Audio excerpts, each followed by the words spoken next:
Hello बच्चे लोग, मैं नीतीश कुमार, आप लोग का economics faculty from chartered studies academy. Chartered studies के तरफ से आप लोग का लास्ट मोमेंट आप लोग को बूस्ट अप करने के लिए ये एक कैप्सूल बैच आया है इकोनॉमिक्स का, जिसको मैं पढ़ाने जा रहा हूँ आप लोगों को। ये कैप्सूल बैच का मेन पर्पस क्या है, पहले उसको हम लोग समझ लेते हैं। ये just before exam revision session है और प्रॉपर फुल्ली ये जो होगा वो ICAI का मैट से होगा, ICAI मॉड्यूल से होगा। इसमें हम लोग क्या करने वाले हैं, तो इसमें हम लोग ICAI मॉड्यूल उठाएंगे, सारा कॉन्सेप्ट वाइज पढ़ते पढ़ते उससे रिलेटेड जितना ICAI का मैथ में क्वेश्चन है वो सारा कर लेंगे। और जैसे ही चैप्टर वाइज चैप्टर्स खत्म होते हैं तो उन चैप्टर वाइज हम लोग क्वेश्चन आंसर्स कर लेंगे, ठीक, ताकि कुछ भी मिस ना हो। अब तक आप लोगों ने जहाँ से पढ़ा हो, जितना भी पढ़ा हो, ठीक, वो एक साइड कर लीजिए, ठीक, क्योंकि अब रिवीजन का एकदम लास्ट चरम सीमा पे हम लोग रिवीजन का पहुँच चुके हैं। तो इस समय पे हम लोगों को क्या करना है कि भाई वीडियो स्टार्ट करना है, चुपचाप कान में ईयरफोन डालना है और लग जाना है कि भाई हम एक बार ICAI मॉड्यूल उठाएंगे, खुद से पढ़ेंगे, समय लगेगा, ठीक, टाइम जाएगा। उससे बेटर है कि सर तो पूरा ये पेज वाइज पेज कवर कर ही रहे हैं, तो उसको हम लोग एक बार देख लेते हैं। और देखते देखते क्या होगा कि सारा कॉन्सेप्ट भी दिमाग में आ जाएगा। बाई चांस कोई कॉन्सेप्ट आपको नहीं समझ में आता था, या बहुत सारे चैप्टर्स ऐसे होंगे जिनको आपने अब तक टच नहीं किया होगा, तो टच नहीं किया है तो भी कोई बात नहीं, इतना तो जरूर हो जाएगा कि एग्जाम में मार्क्स लाने लायक आप लोग हो जाएं, ठीक। मार्क्स लाने लायक मतलब ये कि कॉन्सेप्ट क्लैरिटी 100% रहेगा, ठीक, सारा, क्योंकि जो भी क्वेश्चंस आएंगे एग्जाम में मॉड्यूल से या फिर इकोनॉमिक्स के जो भी क्वेश्चन होते हैं, बेसिकली सब ये कॉन्सेप्चुअल क्वेश्चन होते हैं, कि उसमें आप लोग का ICAI जो चाहता है वो देखता है कि आप लोग का कितना कॉन्सेप्ट स्ट्रांग है, ठीक। इसलिए सिंपल चैप्टर्स जो होते हैं ना, उससे होता क्या है, बच्चे लोग बड़े बड़े चैप्टर्स को देख के डर जाते हैं और सिंपल चैप्टर्स में जाके गड़बड़ हो जाते हैं, और ओवरऑल रिजल्ट आप लोग को पता है नीचे आ जाता है। हम लोग एग्जाम में से निकलेंगे, बोलेंगे हाँ भाई इतना मार्क्स आ जाएगा, इकोनॉमिक्स का था ना, हाँ 100 में एकदम 80 मार्क्स तो आराम से आ जाएगा। बट जब रिजल्ट आता है तो ऐसा मार्क्स नहीं आ पाता है, हम लोग का एक्सपेक्टेशन मीट नहीं कर पाता है। उसका मेन रीज़न यही है कि हम लोग बेसिक कॉन्सेप्ट जो है उसको हमेशा छोड़ देते हैं। तो स्टार्ट मैं सबसे छोटे चैप्टर से ही कर रहा हूँ, डिमांड से, और इसके बाद लाइन बाय लाइन हम लोग सारा सिलेबस जो है वो कवर कर लेंगे। अब सवाल ये होगा कि सर इतना जल्दी हो पाएगा कि नहीं हो पाएगा, तो हो जाएगा, इतना एश्योरेंस रखो, हो जाएगा, ठीक। हम लोगों को क्या करना है, साथ बनाए रखना है। ये मैं ये नहीं बोलूँगा ये बैच जो है वो सब्सटीट्यूट है रेगुलर बैच का या किसी चीज़ का या मैराथन का, ठीक। मैराथन जो है उसमें ओवरऑल लोग रिवाइज तो करा देते हैं, कॉन्सेप्ट वाइज टच नहीं करते हैं हर चीज़ों को। तो यहाँ पे हर चीज़ टच होगा, हर एक कॉन्सेप्ट टच होगा। सिंपल सा समझो ना, तुम लोग का ये जो ग्रंथ है ना, ग्रंथ बोले तो गीता, कुरान, बाइबल, जो भी है ये, ठीक, वो ICAI मॉड्यूल है। एट द एंड क्वेश्चन इसी से आना है, ठीक, इसी के कॉन्सेप्ट से आना है, बाहर से क्वेश्चन आएगा नहीं। तो क्यों ना हम लोग इसी को 100% जी जान लगा के एकदम कर दे बस, ठीक। हंसते खेलते हंसी मजाक करते करते पूरा इकोनॉमिक्स खत्म होगा। चलो ज़्यादा इंट्रोडक्शन देके टाइम वेस्ट नहीं करते हैं आप लोग का, ठीक, स्टार्ट करते हैं। तो सबसे पहला चैप्टर जो हम लोग आज लेने वाले हैं वो है theory of demand and supply. Sir theory of demand and supply, आगे बढ़ने से पहले हम लोग इसका कंटेंट में आ जाते हैं कि ये डिमांड और सप्लाई दो अलग अलग चैप्टर्स हैं, जिनका इकोनॉमिक्स 3rd 11 12 में वो तो पढ़े होंगे, ठीक। स्टिल अगर डाउट है, ठीक, या पढ़ें और ICAI लेवल का पढ़ाई नहीं किए थे उस टाइम पे कि भाई ICAI का क्वेश्चन कैसे सॉल्व होगा, हम लोग पढ़ तो लिए थे सर, एग्जाम में 5-5 नंबर 6-6 नंबर का क्वेश्चन आता था, लंबा लंबा हम लोग लिख देते थे। बट यहाँ पे तो MCQ टच करेगा, और MCQ ज़्यादा दिमाग वाला होता है, ज़्यादा दिमाग लगाने वाला होता है। तो स्टार्ट करते हैं theory of demand and supply, कि हम लोग इसको कैसे टैकल करें, MCQs को। सर चैप्टर क्या है, डिमांड एंड सप्लाई, ठीक। पहले ओवरऑल कंटेंट देख लेते हैं दोनों का क्या है।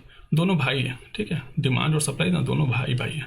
पहला क्या है, डिमांड, और दूसरा है सप्लाई। टॉपिक क्या है इसमें, डिटर्मिनेंट्स ऑफ डिमांड, इसको हम लोग फैक्टर्स अफेक्टिंग डिमांड भी बोलते हैं। फैक्टर्स ऑफ डिमांड, डिमांड किस किस फैक्टर्स के ऊपर डिपेंड करता है वो है। सेम सप्लाई में भी डिटर्मिनेंट्स ऑफ सप्लाई। अगर आप डिमांड करते हैं तो सप्लाई डिमांड का जस्ट उल्टा है, ठीक। एक मगर फैक्टर्स थोड़ा दोनों का चेंज होगा, और वो हम लोग अच्छे से करेंगे। इसके आता है law of demand, law of supply, same to same.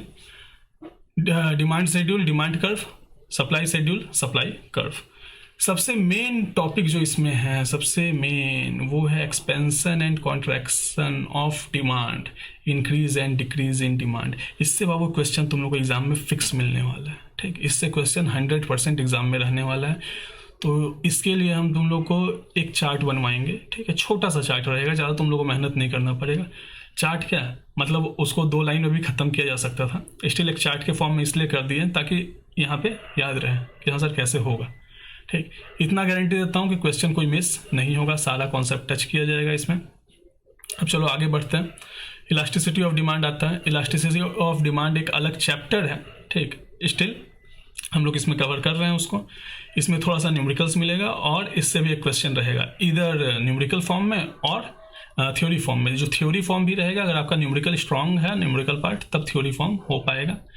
और एट द एंड कोई भी क्वेश्चन आए, आपका कॉन्सेप्ट स्ट्रांग है तभी आप इसको कर पाइएगा, रट के यहाँ कुछ होने वाला नहीं है।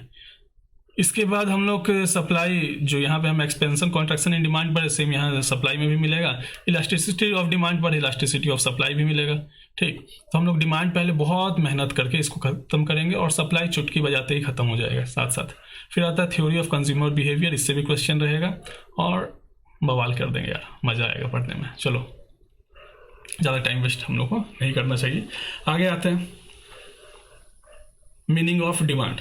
ठीक है, पहला टॉपिक है meaning of demand. Sir demand क्या होता है, तो इसमें कुछ वर्ड्स को मैंने हाईलाइट किया हुआ है। क्या, the term demand refers to quantity of a good और service that a buyers are willing and able to purchase at various prices during given period of time. ये तो सब आपको समझा दिया होगा कि हाँ भाई ये लाइन का मतलब समझ में आता है, डिमांड का डिफिनेशन है ये, बट ये डिफिनेशन के बियॉन्ड हम लोग जाते हैं। ठीक, एक चीज़ ध्यान देना, जो बोल रहा हूँ फालतू नहीं बोल रहा हूँ, बकवास नहीं बोल रहा हूँ।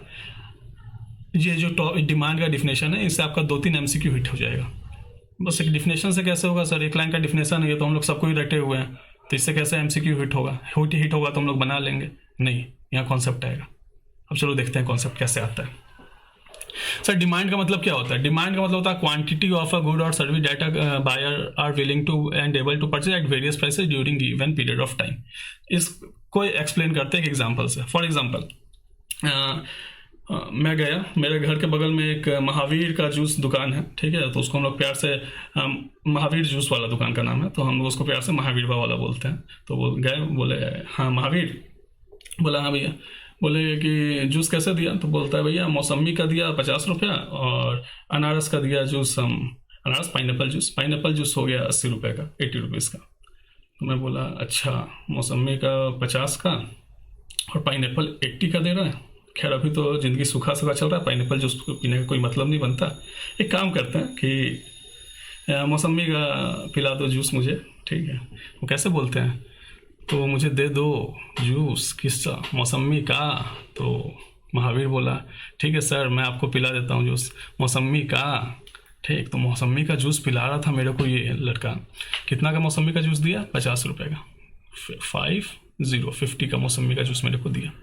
अब क्या हुआ कि हम उसके दुकान पर जाके डिमांड किए। किस चीज़ का डिमांड किया? मौसमी का जूस का। वो कैसे हुआ? तो demand refers to quantity of a commodity. मैंने क्या बोला? 1 ग्लास जूस दे दो, 1 ग्लास जूस दे दो। किसका? मौसमी का। 1 ग्लास जूस दे दो मौसमी का। तो क्वांटिटी क्या था मेरा? 1 ग्लास। क्या चीज़ था? जूस मौसमी का। ये हो गया मेरा गुड्स और service. That a buyer is willing to buy. हम विलिंगनेस तो था मेरे अंदर ना, मेरे अंदर जो था विलिंगनेस था, तभी तो मैंने डिमांड किया ना कि भाई जो जूस है वो मेरे को दो। अगर मेरा इच्छा नहीं होता, विलिंगनेस नहीं होता, हम तो उसको डिमांड नहीं करता। And able to purchase. Able to मतलब विलिंगनेस के साथ साथ मेरे अंदर एबिलिटी भी चाहिए। मतलब विलिंगनेस मतलब होता है चाह, ठीक है, मेरी चाहत है, ये मेरी चाहत थी मौसमी का जूस पीने की। तो जो चाहत है ना बॉस, तो सिर्फ चाहत होने से कोई चीज़ मिलती नहीं है। चाहत तो है तुझे पाने की, बट तुम मिलोगी नहीं। क्यों? क्योंकि मेरे पास एबिलिटी नहीं है तुम्हें परचेज कर पाने की। ठीक, तो अगर आपको डिमांड को कॉन्स्टिट्यूट करना है, डिमांड को बनाना है, डिमांड करना है किसी चीज़ का, तो उसके लिए आपको विलिंगनेस तो चाहिए, सिर्फ चाहत होने से नहीं होती। साथ साथ आपको willingness should be backed by ability, it means purchasing power. ठीक है, willingness should be backed by purchasing power. एक बहुत हैवी वर्ड मैंने बोल दिया, क्या चीज़? Purchasing power. Sir purchasing power क्या होता है? परचेजिंग पावर मतलब होता है real income of the consumer. ठीक है, विलिंगनेस शुड बी। अब देखिए परचेजिंग पावर जो मैं वर्ड यूज़ कर रहा हूँ ना एग्जाम में, ये वर्ड तुम लोग को दिखेगा। ठीक है, परचेजिंग पावर बोलेगा या फिर वर्ड बोलेगा रियल इनकम। तो यहाँ से तुम लोग ये वर्ड सीख लो। परचेजिंग पावर का मतलब होता है रियल इनकम। एग्जाम में वर्ड अगर यूज़ करें रियल इनकम या बोले परचेजिंग पावर, ठीक है, मतलब दोनों का सेम होता है। मतलब दोनों का सेम होता है, मतलब क्या होता है दोनों का? एबिलिटी, ठीक है। परचेजिंग पावर, रियल इनकम या एबिलिटी, तीनों को हम लोग यूज़ कर सकते हैं एक दूसरे के जगह पे। सिंपल सा समझ। ये क्यों बताया? एग्जाम में देखना क्वेश्चन में तुमको ऐसा वर्ड दिखेगा तीनों में से कोई। चलो ठीक है। डिमांड क्या होता है sir? Quantity of a commodity, एक गिलास juice. Data consumer is willing two by, मेरे अंदर विलिंगनेस था। क्या सिर्फ विलिंगनेस होने से मेरा काम हो जाएगा? नहीं सर, विलिंगनेस होने से सिर्फ काम नहीं होगा, हमको साथ में क्या चाहिए? एबिलिटी चाहिए। एबिलिटी मतलब परचेजिंग पावर होना चाहिए, मतलब मेरा पैसा होना चाहिए, ठीक है, मेरे पास पैसा होना चाहिए। Data consumer is willing two by and able two by at a various prices during given period of time. फिर एक हमको बहुत खूबसूरत वर्ड दिख गया, बहुत खूबसूरत सा वर्ड दिख गया, जिसका क्या नाम है? जिसका नाम है पीरियड ऑफ टाइम। क्या बोला? पीरियड ऑफ टाइम, ठीक है, स्क्रीन पे आ रहा है तुम लोग का पीरियड ऑफ टाइम। अब यहाँ से सर क्या क्वेश्चन बनेगा? तो समझो, इकोनॉमिक्स में दो कॉन्सेप्ट होता है, एक को बोलते हैं स्टॉक और एक को बोलते हैं फ्लो। हम लोग कुछ भी इकोनॉमिक्स में पढ़ते हैं ना, इधर वो स्टॉक के बारे में पढ़ते हैं, स्टॉक कॉन्सेप्ट के बारे में पढ़ते हैं, या फ्लो कॉन्सेप्ट के बारे में पढ़ते हैं। स्टॉक किसको बोलेंगे और फ्लो किसको बोलेंगे? चलो इसके ऊपर आते हैं। स्टॉक भाई हम किसको बोलेंगे और फ्लो किसको बोलेंगे? जब भी कोई भी चीज को किसी एक पर्टिकुलर टाइम पे मेजर किया जाए तो उसको स्टॉक वेरिएबल बोलते हैं, और उसी को अगर पीरियड ऑफ टाइम पे मेजर किया जाए तो उसको फ्लो वेरिएबल बोलते हैं। क्या बोला? अगर पर्टिकुलर पॉइंट ऑफ टाइम पे किसी चीज को मेजर किया जाए तो इसको स्टॉक वेरिएबल बोलते हैं, अगर पीरियड ऑफ टाइम पे मेजर किया जाए तो फ्लो वेरिएबल बोलते हैं। फिर से, पॉइंट ऑफ टाइम जहां दिखे stock variable, period of time जहां दिखे फ्लो वेरिएबल। तो बोलेगा डिमांड कैसा वेरिएबल है, स्टॉक है कि फ्लो है? तो भाई डिमांड का डिफिनेशन में बोला है पीरियड ऑफ टाइम, मतलब डिमांड कैसा है? फ्लो वेरिएबल है। Sir production flow variable, cost flow variable, revenue flow variable, मतलब सप्लाई फ्लो वेरिएबल। मतलब जो हम लोग पढ़ने जा रहे हैं, जो हम लोग पढ़ने वाले हैं माइक्रो इकोनॉमिक्स में, जो भी चीज, क्या वो सब फ्लो वेरिएबल है? आंसर इज यस, ठीक। तो क्या स्टॉक वेरिएबल करके कुछ है? हाँ, उसके लिए तो आगे का लेक्चर देखना पड़ेगा, जब मैं बताऊंगा कि स्टॉक वेरिएबल क्या है, ठीक। स्टॉक का क्या एग्जांपल है, ठीक, वो आगे के लेक्चर्स में बताऊंगा। फिलहाल के लिए ये समझो, डिमांड का डिफिनेशन में बोला है पीरियड ऑफ टाइम, मतलब डिमांड कैसा वेरिएबल है? फ्लो वेरिएबल है, स्टॉक वेरिएबल नहीं है। तो डिमांड का डिफिनेशन याद करके कोई मतलब नहीं है। डिमांड का डिफिनेशन से जो चीज निकला, क्या? Quantity of a commodity data consumer is willing two by and able two by. Sir willingness का साथ एबिलिटी होना चाहिए, एबिलिटी बोले तो परचेजिंग पावर होना चाहिए। परचेजिंग पावर का दूसरा वर्ड रियल इनकम भी यूज किया जा सकता है, कई जगह लोग यूज करते हैं, कई जगह आईसीआई जो है वो रियल इनकम यूज करते हैं परचेजिंग पावर की जगह पर, ठीक। पीरियड ऑफ टाइम मतलब कैसा वेरिएबल? Flow variable. इसके बाद यहाँ देखो, बहुत खूबसूरत सा बात बोला, two things are to be noted about quantity demanded. Sir ये क्या बोल दिया? Quantity demanded. तो क्या डिमांड और क्वांटिटी डिमांडेड सेम है क्या? डिमांड और क्वांटिटी डिमांडेड सेम है क्या? नहीं सर, डिमांड और क्वांटिटी डिमांडेड दो अलग अलग चीज होता है, ठीक। डिमांड और क्वांटिटी डिमांडेड दो अलग अलग चीज होता है। देखो, ऑल्दो हम लोग का ये बहुत कैप्सूल बैच, बहुत स्पीड में हम लोग कर रहे हैं, स्टिल कॉन्सेप्ट हम लोग को मिस नहीं करना है। डिमांड और क्वांटिटी डिमांडेड दो अलग अलग चीजें। मतलब से सिंपल से समझो, मान लो किसी चीज़ का प्राइस था 5 रुपये, हम डिमांड करते उसको 50 यूनिट, ठीक। प्राइस जब हुआ 4 रुपया तो प्राइस कम हुआ तो हम उसका डिमांड बढ़ा दिए, हम 60 यूनिट करने लगे। प्राइस जब हुआ उसका 3 रुपया तो हम और डिमांड बढ़ा दिए, 70 यूनिट करने लगे। प्राइस हुआ 2 रुपया, डिमांड की 80 यूनिट। प्राइस हुआ 1 रुपया, डिमांड उसका कर दिया 100 यूनिट, ठीक, फॉर एग्जाम्पल। अब क्या है, इसको समझते हैं कि वेरियस प्राइस पे अलग अलग क्वांटिटी जो हम ऑर्डर कर रहे हैं, कमोडिटी एक ही है, मान लो कमोडिटी का नाम एक्स है, ठीक है, जो गुड्स हम लोग बेच रहे हैं उसका नाम एक्स है, कमोडिटी एक ही है, उसका अलग अलग प्राइस पे अलग अलग क्वांटिटी हम डिमांड कर रहे हैं। तो ये जो पूरा चार्ट बनाना है, कितना कितना प्राइस पे कितना कितना क्वांटिटी हम डिमांड कर रहे हैं, तो इस पूरा शेड्यूल को हम लोग बोलते हैं डिमांड, ठीक है। ये पूरा शेड्यूल को क्या बोलते हैं? डिमांड। और क्वांटिटी डिमांडेड क्या होता है? Quantity demanded means quantity demanded at specific price. For example 4 रुपए पे कितना क्वांटिटी डिमांड हो रहा है, दैट इज क्वांटिटी डिमांडेड। तो क्वांटिटी डिमांडेड बोले तो quantity demanded at specific price, that is called quantity demanded. And quantity demanded at various price, मतलब various quantities demanded at various prices, ये पूरा शेड्यूल को हम लोग डिमांड बोलते हैं, और particular quantity demanded at particular price उसको क्वांटिटी डिमांडेड बोलते हैं। भाई ये दोनों में डिफरेंस होता है, छोटा सा डिफरेंस है। आगे आते हैं, the quantity demanded is always expressed at given price.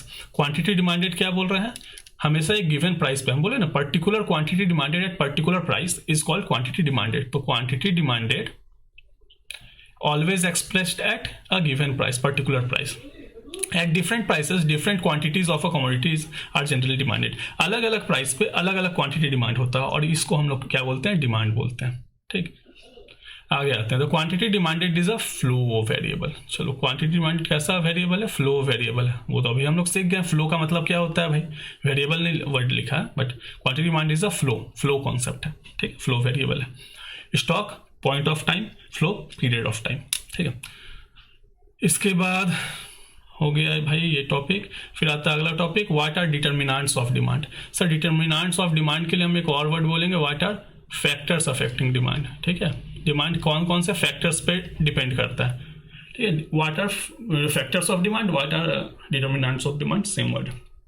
पहला है, इसका पहले मतलब समझ लेते हैं। सर भाई what are determinants of demand, मतलब डिमांड जो है मेरा कमोडिटी का डिमांड किस किस चीज़ों के ऊपर डिपेंड करता है, किन किन बातों के ऊपर मेरा डिमांड डिपेंड करेगा। मतलब अगर मैं कोई सामान बेच रहा हूँ, ठीक है, या फॉर एग्जांपल मैं खुद को ही बेच रहा हूँ, तो मेरा जो वो डिमांड है, लोग मेरा डिमांड करेंगे, वो अलग अलग फैक्टर्स के ऊपर डिपेंड करता है। ठीक, पहला जो है फैक्टर है वो है मेरा प्राइस। ठीक है, जो भी कमोडिटी हम बेच रहे हैं उसका प्राइस के ऊपर उसका डिमांड डिपेंड करता है। उसका डिमांड किस चीज़ के ऊपर डिपेंड करता है, उसका खुद का प्राइस के ऊपर। ठीक है, अगर किसी चीज़ का प्राइस बढ़ेगा तो उसका डिमांड कम होगा, और उसका प्राइस अगर कम होगा तो उसका डिमांड जो है वो इंक्रीज होगा। इसी को लॉ ऑफ डिमांड भी बोलते हैं, कि अगर किसी चीज़ का प्राइस इंक्रीज होता है तो उसका डिमांड कम होने लगता है। जाहिर सी बात है, महंगा होगा तो हम कम डिमांड करेंगे ना, और कम सस्ता होगा तो ज़्यादा डिमांड करने लगेंगे। तो कोई भी कमोडिटी का जो डिमांड होता है वो खुद का प्राइस के ऊपर डिपेंड करता है। चलो ठीक है, फैक्टर्स अफेक्टिंग डिमांड हम लोग पढ़ रहे हैं। डिमांड कौन कौन से फैक्टर के ऊपर डिपेंड करता है। पहला है प्राइस ऑफ द कमोडिटी, मतलब मेरा खुद का प्राइस, ओन प्राइस। ठीक है, सेक्टरिस पेरिबस एक वर्ड आया है यहाँ पे। ठीक है, सेक्टरिस पेरिबस का मतलब समझ जाओ। सेक्टरिस पेरिबस का मतलब होता है keeping others factors constant. Keeping, sir ये क्या बता रहे हैं, कीपिंग अदर फैक्टर्स कांस्टेंट। अभी हम लोग सारा फैक्टर्स नहीं ना पढ़ रहे हैं, सारा फैक्टर्स पढ़ लेंगे ना तब हम लोग को समझ में आएगा ये क्या बात कर रहे हैं हम लोग। Keeping other factors constant, ceteris paribus का मतलब होता है कि इसके अलावा हम लोग जो फैक्टर पढ़ने वाले हैं डिमांड का, मान लो पहला तो प्राइस है, प्राइस ऑफ रिलेटेड गुड्स है, डिस्पोजेबल इनकम है, ठीक, टेस्ट एंड प्रेफरेंस है, इसके बाद कंज्यूमर एक्सपेक्टेशन है, size, age, level of national income, consumer credit facility, ये सारा फैक्टर्स ऑफ डिमांड है। गवर्नमेंट पॉलिसी, ये सारा क्या है, फैक्टर्स ऑफ डिमांड है। तो हम लोग का डिमांड जो होगा कमोडिटी का वो बहुत सारे फैक्टर्स के ऊपर डिपेंड करेगा बॉस। तो उसमें से सिर्फ प्राइस को के बारे में अभी हम लोग पढ़ रहे हैं, तो अगर हम सारा फैक्टर को कांस्टेंट ले लेंगे, मतलब सारा फैक्टर्स में कोई चेंज नहीं आ रहा है, तब अगर प्राइस बढ़ेगा तो डिमांड कम होगा, और प्राइस कम होगा तो डिमांड बढ़ेगा। समझ में आया? यही है सेक्टरिस पेरिबस का मतलब, कि सारा फैक्टर्स को कांस्टेंट ले लो तब डिमांड कैसा रिएक्ट करेगा प्राइस के कंपैरिजन में, उसको बोलते हैं keeping other factors constant, ceteris paribus को। आता है प्राइस ऑफ द कमोडिटी। तो प्राइस में क्या सीखे भाई, प्राइस बढ़ेगा डिमांड कम होगा, प्राइस कम होगा डिमांड बढ़ेगा। Obviously, goods own price is key difference of demand. Sectors for other things being equal, demand for a commodity is inversely related to price. Demand जो है वो inversely related है price से, मतलब कि price बढ़ेगा डिमांड कम होगा, price कम होगा डिमांड बढ़ेगा, इसका यही मतलब है। It implies that rise in price of the commodity brings about fall in quantity purchased and vice versa. Same जो बात बताएं वही लिखा हुआ है। आगे आते हैं, फिर लिखा है this happens because of income and substitution effect. Sir ये इनकम और सब्सटीट्यूशन इफेक्ट क्या है, बस हम लोग पढ़ने ही वाले हैं अगला टॉपिक में, अगला पॉइंट में। चलो तो पहला पढ़ लिया प्राइस ऑफ द कमोडिटी। हम लोग का डिमांड किसके ऊपर डिपेंड करता है, प्राइस ऑफ द कमोडिटी के ऊपर। दूसरा हम लोग का डिमांड किसके ऊपर डिपेंड करता है, price of related goods. Sir related goods कितना तरह का होता है, प्राइस ऑफ रिलेटेड गुड्स। तो रिलेटेड गुड्स जो होता है बॉस, रिलेटेड गुड्स जो होता है वो दो तरह का होता है बेसिकली। एक को बोलते हैं सब्स्टिट्यूट गुड्स, और एक को बोलते हैं कॉम्प्लीमेंट्री गुड्स।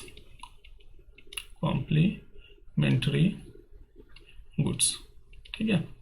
सब्स्टिट्यूट गुड मतलब those goods which can be used in place of one another. Complementary goods, those which are jointly used to satisfy a given want. ठीक, चलो इंग्लिश ज़्यादा बोल दिया क्या, हिंदी में बोल देता है। सब्स्टिट्यूट गुड मतलब ये होता है कि जिसको हम एक दूसरे के जगह पे यूज कर सकते हैं। कॉम्प्लीमेंट्री गुड्स मतलब वो गुड्स होता है जिसको एक साथ यूज करके कोई एक पर्टिकुलर वांट को हम सेटिस्फाई करते हैं, उसको कॉम्प्लीमेंट्री गुड्स बोलते हैं। हम लोग क्या पढ़ रहे हैं, फैक्टर्स अफेक्टिंग डिमांड, मतलब मेरा डिमांड कौन कौन से फैक्टर्स के ऊपर डिपेंड कर रहा है। पहला मेरा खुद का प्राइस के ऊपर, मेरा खुद का प्राइस अगर बढ़ेगा तो डिमांड कम होगा, मेरा खुद का प्राइस कम होगा तो डिमांड बढ़ेगा, पहला फैक्टर पढ़ लिया। दूसरा है मेरा रिलेटेड गुड्स के ऊपर भी मेरा डिमांड डिपेंड करता है, मतलब मेरा डिमांड जो है मेरा रिलेटेड गुड्स के ऊपर भी मेरा खुद का जो डिमांड है वो मेरा रिलेटेड गुड्स का डिमांड के ऊपर भी डिपेंड करता है, सॉरी रिलेटेड गुड्स का प्राइस के ऊपर डिपेंड करता है। फॉर एग्जाम्पल अब रिलेटेड गुड्स हम लोग बोला सब्स्टिट्यूट कॉम्प्लीमेंट्री, अब दोनों का हम एक एक करके देखेंगे कि सब्स्टिट्यूट और कॉम्प्लीमेंट्री के ऊपर कैसे मेरा डिमांड डिपेंड करता है। तो आ जाओ, वन सेक, अब आते हैं तुम्हारा सब्स्टिट्यूट गुड। सब्स्टिट्यूट का एग्जांपल ले लो, कोक और पेप्सी। ठीक है, दोनों ब्लैक कोल्ड ड्रिंक है। ठीक है, आजकल तो हम लोग जाके सीधे बोलता है भाई कौन सा कोल्ड ड्रिंक दे, तो बोल ग्रीन वाला या ब्लैक वाला, मतलब कि सिंपल सा स्प्राइट 7 अप ये सब में डिफरेंस नहीं करते लोग, कोक और पेप्सी में डिफरेंस नहीं करते उतना। अब क्या है, मान लो कोक का प्राइस था तुम्हारा 20 रुपये और कोक का प्राइस था कितना 20 रुपये, और पेप्सी का भी प्राइस कितना था 20 रुपये।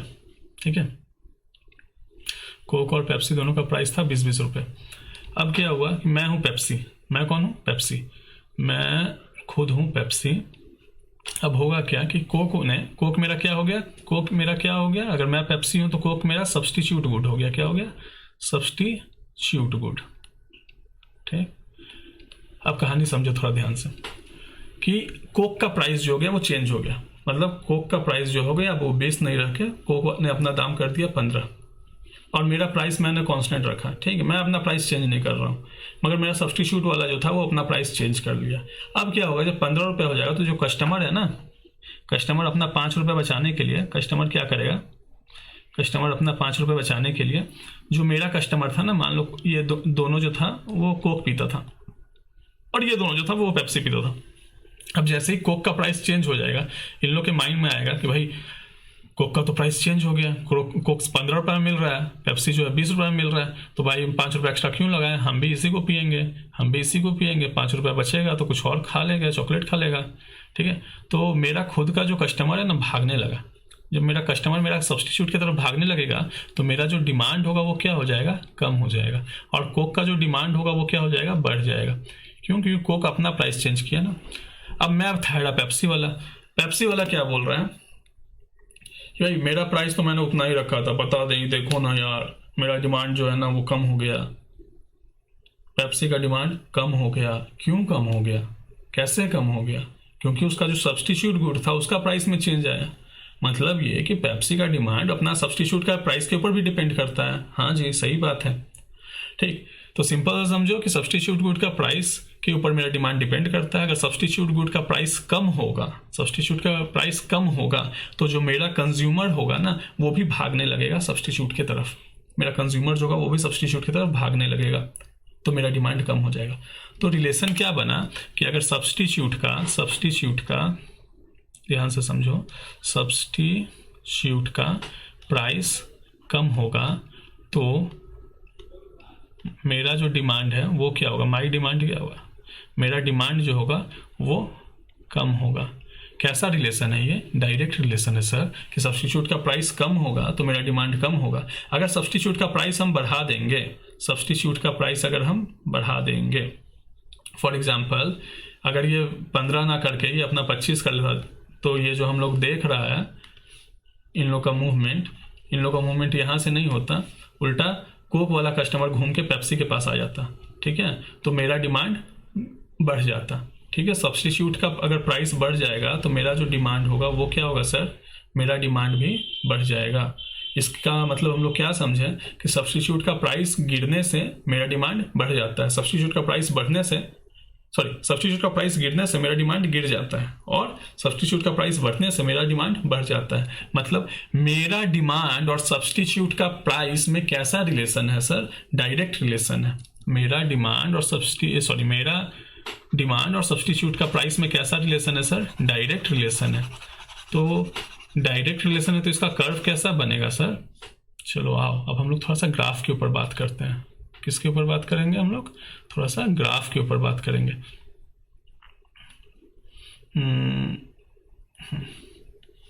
हम लोग थोड़ा सा ग्राफ के ऊपर बात करते हैं, ठीक है।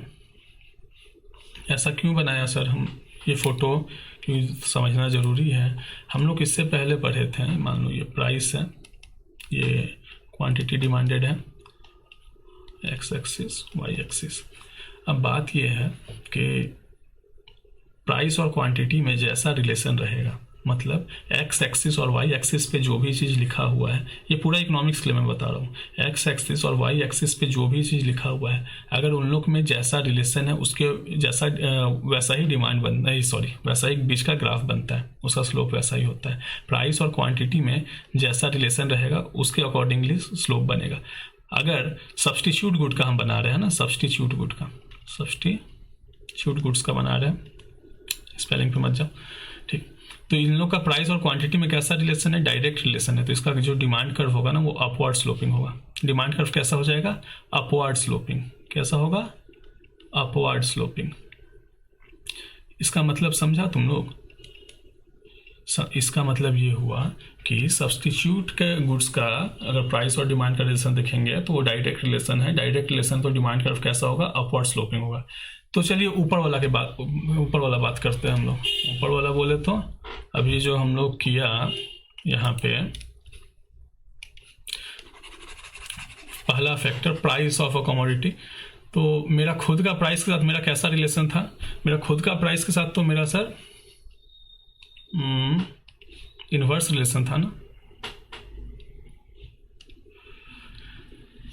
अगर हम पहला फैक्टर का ग्राफ बनाए, वो एक्स एक्सिस वाई एक्सिस, ठीक। मेरा खुद का प्राइस के साथ मेरा कैसा रिलेशन है, नेगेटिव रिलेशन है। नेगेटिव रिलेशन मतलब हम लोग का डिमांड कर्व कैसा होगा, downward sloping. Normally demand curve होता है downward sloping. Normally demand curve होता है डाउनवर्ड स्लोपिंग। क्यों, क्योंकि प्राइस और क्वांटिटी में कैसा रिलेशन होता है, इनवर्स रिलेशन। मगर सब्स्टिट्यूट गुड के केस में प्राइस और क्वांटिटी में कैसा रिलेशन है, डायरेक्ट रिलेशन है। सब्स्टिट्यूट गुड के केस में प्राइस और क्वांटिटी में डायरेक्ट रिलेशन है। समझ में आया, that's why demand curve upward sloping बन गया। चलो थोड़ा सा कुछ और बात कर लेते हैं, कॉम्प्लीमेंट्री गुड्स पे बात कर लेते हैं। ये चीज़ समझ में आ गया। एग्जाम के लिए सर क्या इंपॉर्टेंट था, एग्जाम के लिए यही इंपॉर्टेंट था बॉस कि सब्स्टिट्यूट गुड्स और मेरा प्राइस के बीच मेरा डिमांड और सब्स्टिट्यूट का प्राइस के बीच कैसा रिलेशन होगा, तो डायरेक्ट रिलेशन होगा। दोनों का ग्राफ कैसा होगा, तो अपवर्ड स्लोपिंग होगा। ये बेसिकली एग्जाम के लिए था।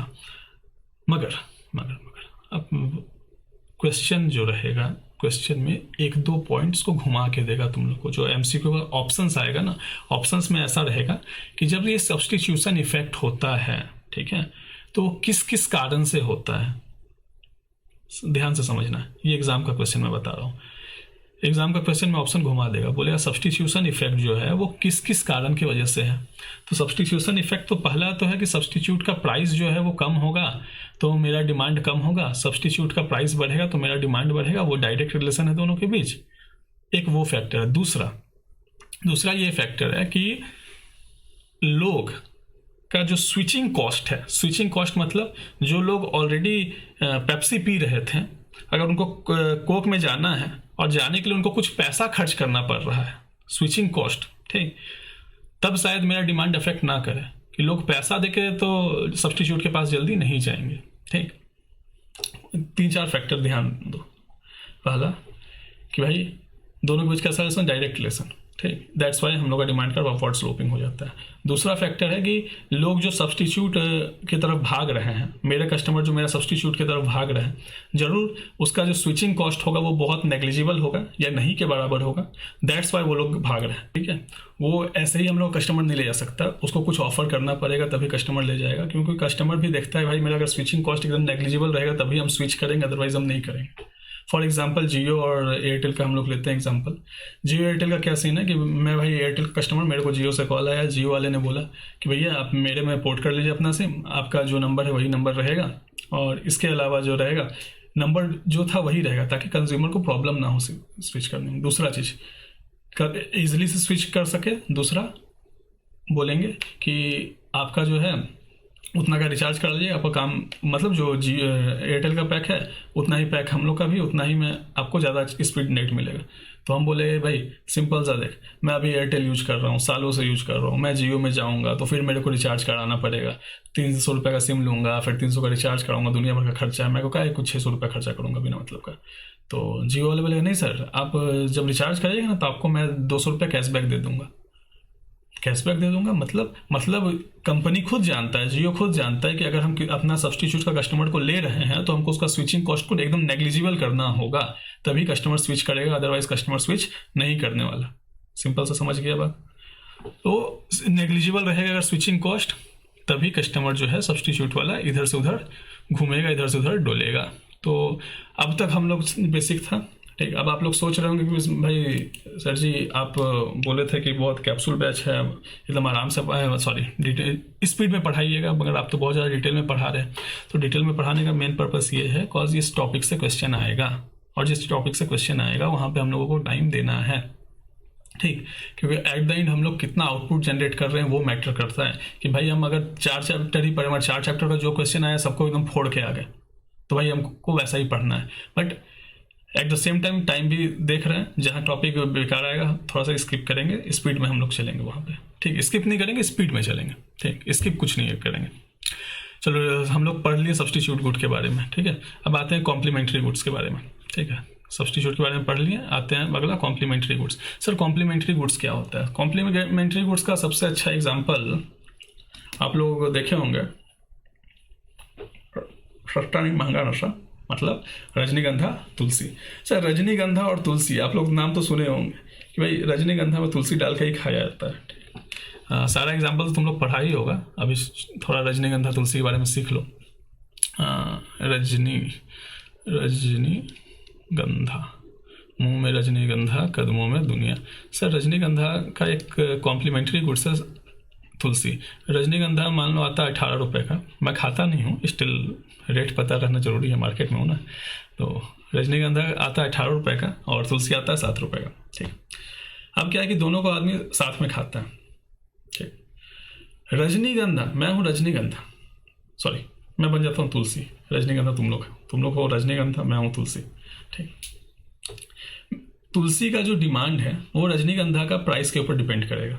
वो कैसे करेगा जरा समझो। रजनीगंधा 1800 रुपये से मान लो इंक्रीज हो गया 25 रुपये हो गया।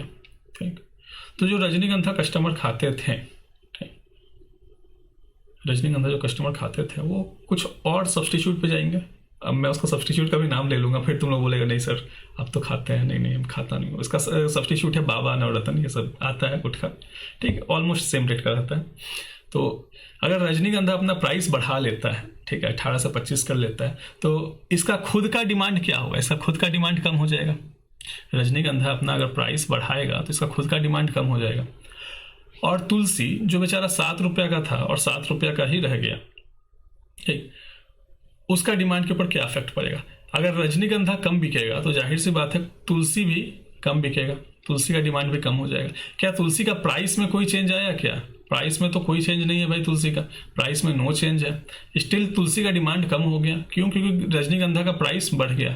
रजनीगंधा का प्राइस बढ़ गया तो तुलसी का डिमांड कम हो गया। रजनीगंधा का प्राइस बढ़ गया, तुलसी का डिमांड कम हो गया। ध्यान दीजिए, रजनीगंधा का मतलब कॉम्प्लीमेंट्री गुड्स का प्राइस बढ़ गया तो मेरा डिमांड कम हो गया। अगर कॉम्प्लीमेंट्री गुड्स का प्राइस कम हो जाए, सर 18 से 25 ना होके या 18 से 10 रुपये हो जाए, तो जो बिमल खाते हैं वो भी रजनीगंधा खाने लगेंगे। जब रजनीगंधा खाएंगे तो ऑटोमेटिक तुलसी भी खाएंगे। तो तुलसी जब खाने लगेंगे तो तुलसी का प्राइस में फिर से नो चेंज, मगर इस बार रजनीगंधा का प्राइस कम होने की वजह से तुलसी का डिमांड जो हो जाएगा वो बढ़ जाएगा।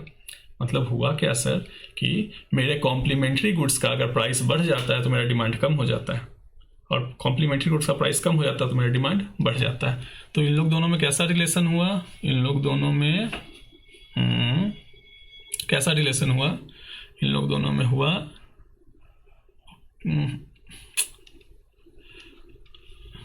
सॉरी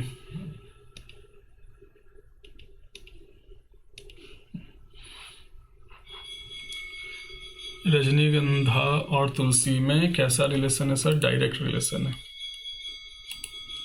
कि इनवर्स रिलेशन है। अब आप लोग बताइए, ये है प्राइस ऑफ रजनीगंधा, क्वांटिटी ऑफ तुलसी, ठीक है।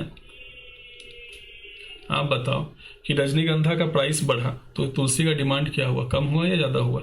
रजनीगंधा का प्राइस बढ़ा ना सर, 18 से 25 जब हुआ ना तो तुलसी का डिमांड कम हो गया। तो निगेटिव रिलेशन है प्राइस और डिमांड में। तो कैसा, जब अगर निगेटिव रिलेशन तो कैसा कर्व बनेगा, कैसा ये आपका ग्राफ बनेगा, डाउनवर्ड स्लोपिंग ग्राफ बन जाएगा। समझ में आया?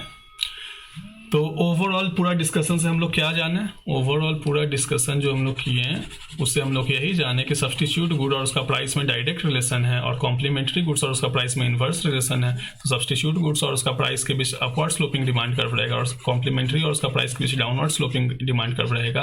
पूरा डिस्कशन से यही तात्पर्य निकला, यही हम लोग का रिजल्ट निकला, और एग्जाम में यही आप लोग को याद रखना है कि भाई सब्स्टिट्यूट है तो अपवर्ड स्लोपिंग डिमांड कर्व बनेगा, अपवर्ड स्लोपिंग डिमांड कर्व बनेगा, और कॉम्प्लीमेंट्री गुड्स के केस में डाउनवर्ड स्लोपिंग डिमांड कर्व बनेगा। समझ में आया? डाउनवर्ड डिमांड कर्व बनेगा। ये हम लोग का ये टॉपिक से निकला कंटेंट। हम लोग क्या पढ़े, चलो छोटा सा रिकैप करते हैं। प्राइस ऑफ द कमोडिटी मतलब अपना खुद का प्राइस से मेरा इन्वर्स रिलेशन है, डिमांड कर्व डाउनवर्ड स्लोपिंग होगा। दूसरा चीज प्राइस ऑफ रिलेटेड गुड बोले तो सब्स्टिट्यूट गुड और कॉम्प्लीमेंट्री गुड। सब्स्टिट्यूट में कैसा रिलेशन है, direct relation, demand curve upward sloping. Complementary में कैसा relation, inverse relation, demand curve downward sloping. बस इतना ही था बात। आगे आते हैं income of the consumer, disposable income of the consumer. भाई मेरा डिमांड जो है ना कंज्यूमर का ना डिस्पोजेबल इनकम के ऊपर डिपेंड करता है, मतलब कंज्यूमर का इनकम के ऊपर मेरा डिमांड डिपेंड करता है। वो कैसे?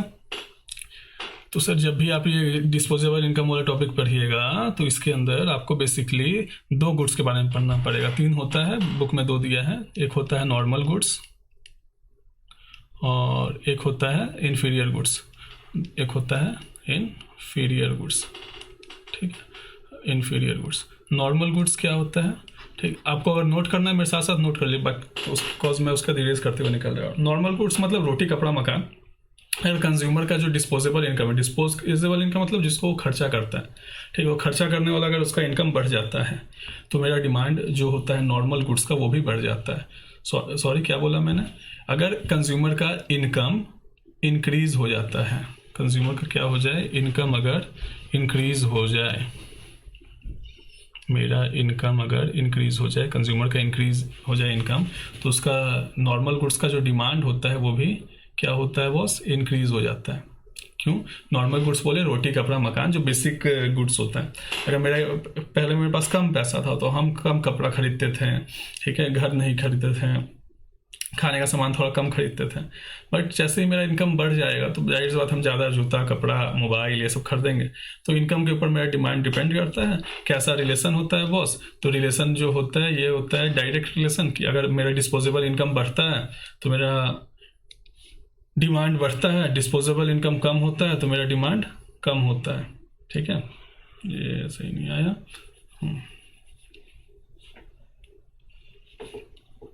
अब थोड़ा सा इसके में एक बहुत अच्छा कॉन्सेप्ट है जिसको इन लोग यूज करता है आईसीआई, ठीक है, एंजल कर्व का। क्या बोला? एंजल कर्व का। एंजल कर्व आप लोग अगर कभी क्वेश्चन वगैरह प्रैक्टिस किए होंगे तो सुने होंगे एंजल कर्व के बारे में। एंजल कर्व का कॉन्सेप्ट यहीं से आता है कि इनकम और डिमांड के बीच जो डायरेक्ट रिलेशन होता है, क्या बोला मैंने, इनकम और डिमांड के बीच जो डायरेक्ट रिलेशन होता है सर, तो एक अपवर्ड स्लोपिंग कर्व बनता है। और ये अपवर्ड स्लोपिंग जो कर्व है ना, इसी को हम लोग एंजल कर्व भी बोलते हैं, एंजल कर्व, ठीक है, सिंपल सा है, इससे क्वेश्चन घुमा घुमा के पूछेगा तुमसे, ठीक है। मगर बात क्या याद रखना है कि अगर मेरा इनकम बढ़ता है, इसके वजह से मेरा डिमांड बढ़ता है, चाहे कोई भी गुड्स हो, गिफन गुड्स का भी एग्जांपल हम लोग ले सकता है, ठीक। तो गिफन गुड्स के बारे में आगे हम लोग पढ़ने वाले हैं स्टिल, कि अगर मेरा इनकम बढ़ता है उस वजह से मेरा डिमांड बढ़ता है गुड्स का, नॉर्मल गुड्स हो, गिफन गुड्स हो, कोई भी गुड्स हो, अगर मेरा इनकम बढ़ रहा है उस वजह से डिमांड बढ़ रहा है, तो इनकम और डिमांड में जहाँ डायरेक्ट रिलेशन है उस कर्व को हम लोग एंजल कर्व बोलते हैं, वो अपवर्ड स्लोपिंग होता है। एंजल कर्व अपवर्ड स्लोपिंग होता है, डायरेक्ट रिलेशन इनकम और डिमांड के बीच होने से एंजल कर्व बनता है। भाई एग्जाम का क्वेश्चन है, एग्जाम में आएगा, हिट कर देना। एंजल कर्व कैसा होगा sir? Upward sloping. Upward sloping को एक और चीज बोल सकते हैं, पॉजिटिवली स्लोप्ड, और डाउनवर्ड स्लोपिंग को निगेटिवली स्लोप। कैसा रिलेशन होता है इनकम और डिमांड में? Positive relation. तब कैसा कर्व बनेगा? Upward sloping. उसको क्या बोलेंगे? Angel curve. यार कोई दिक्कत नहीं।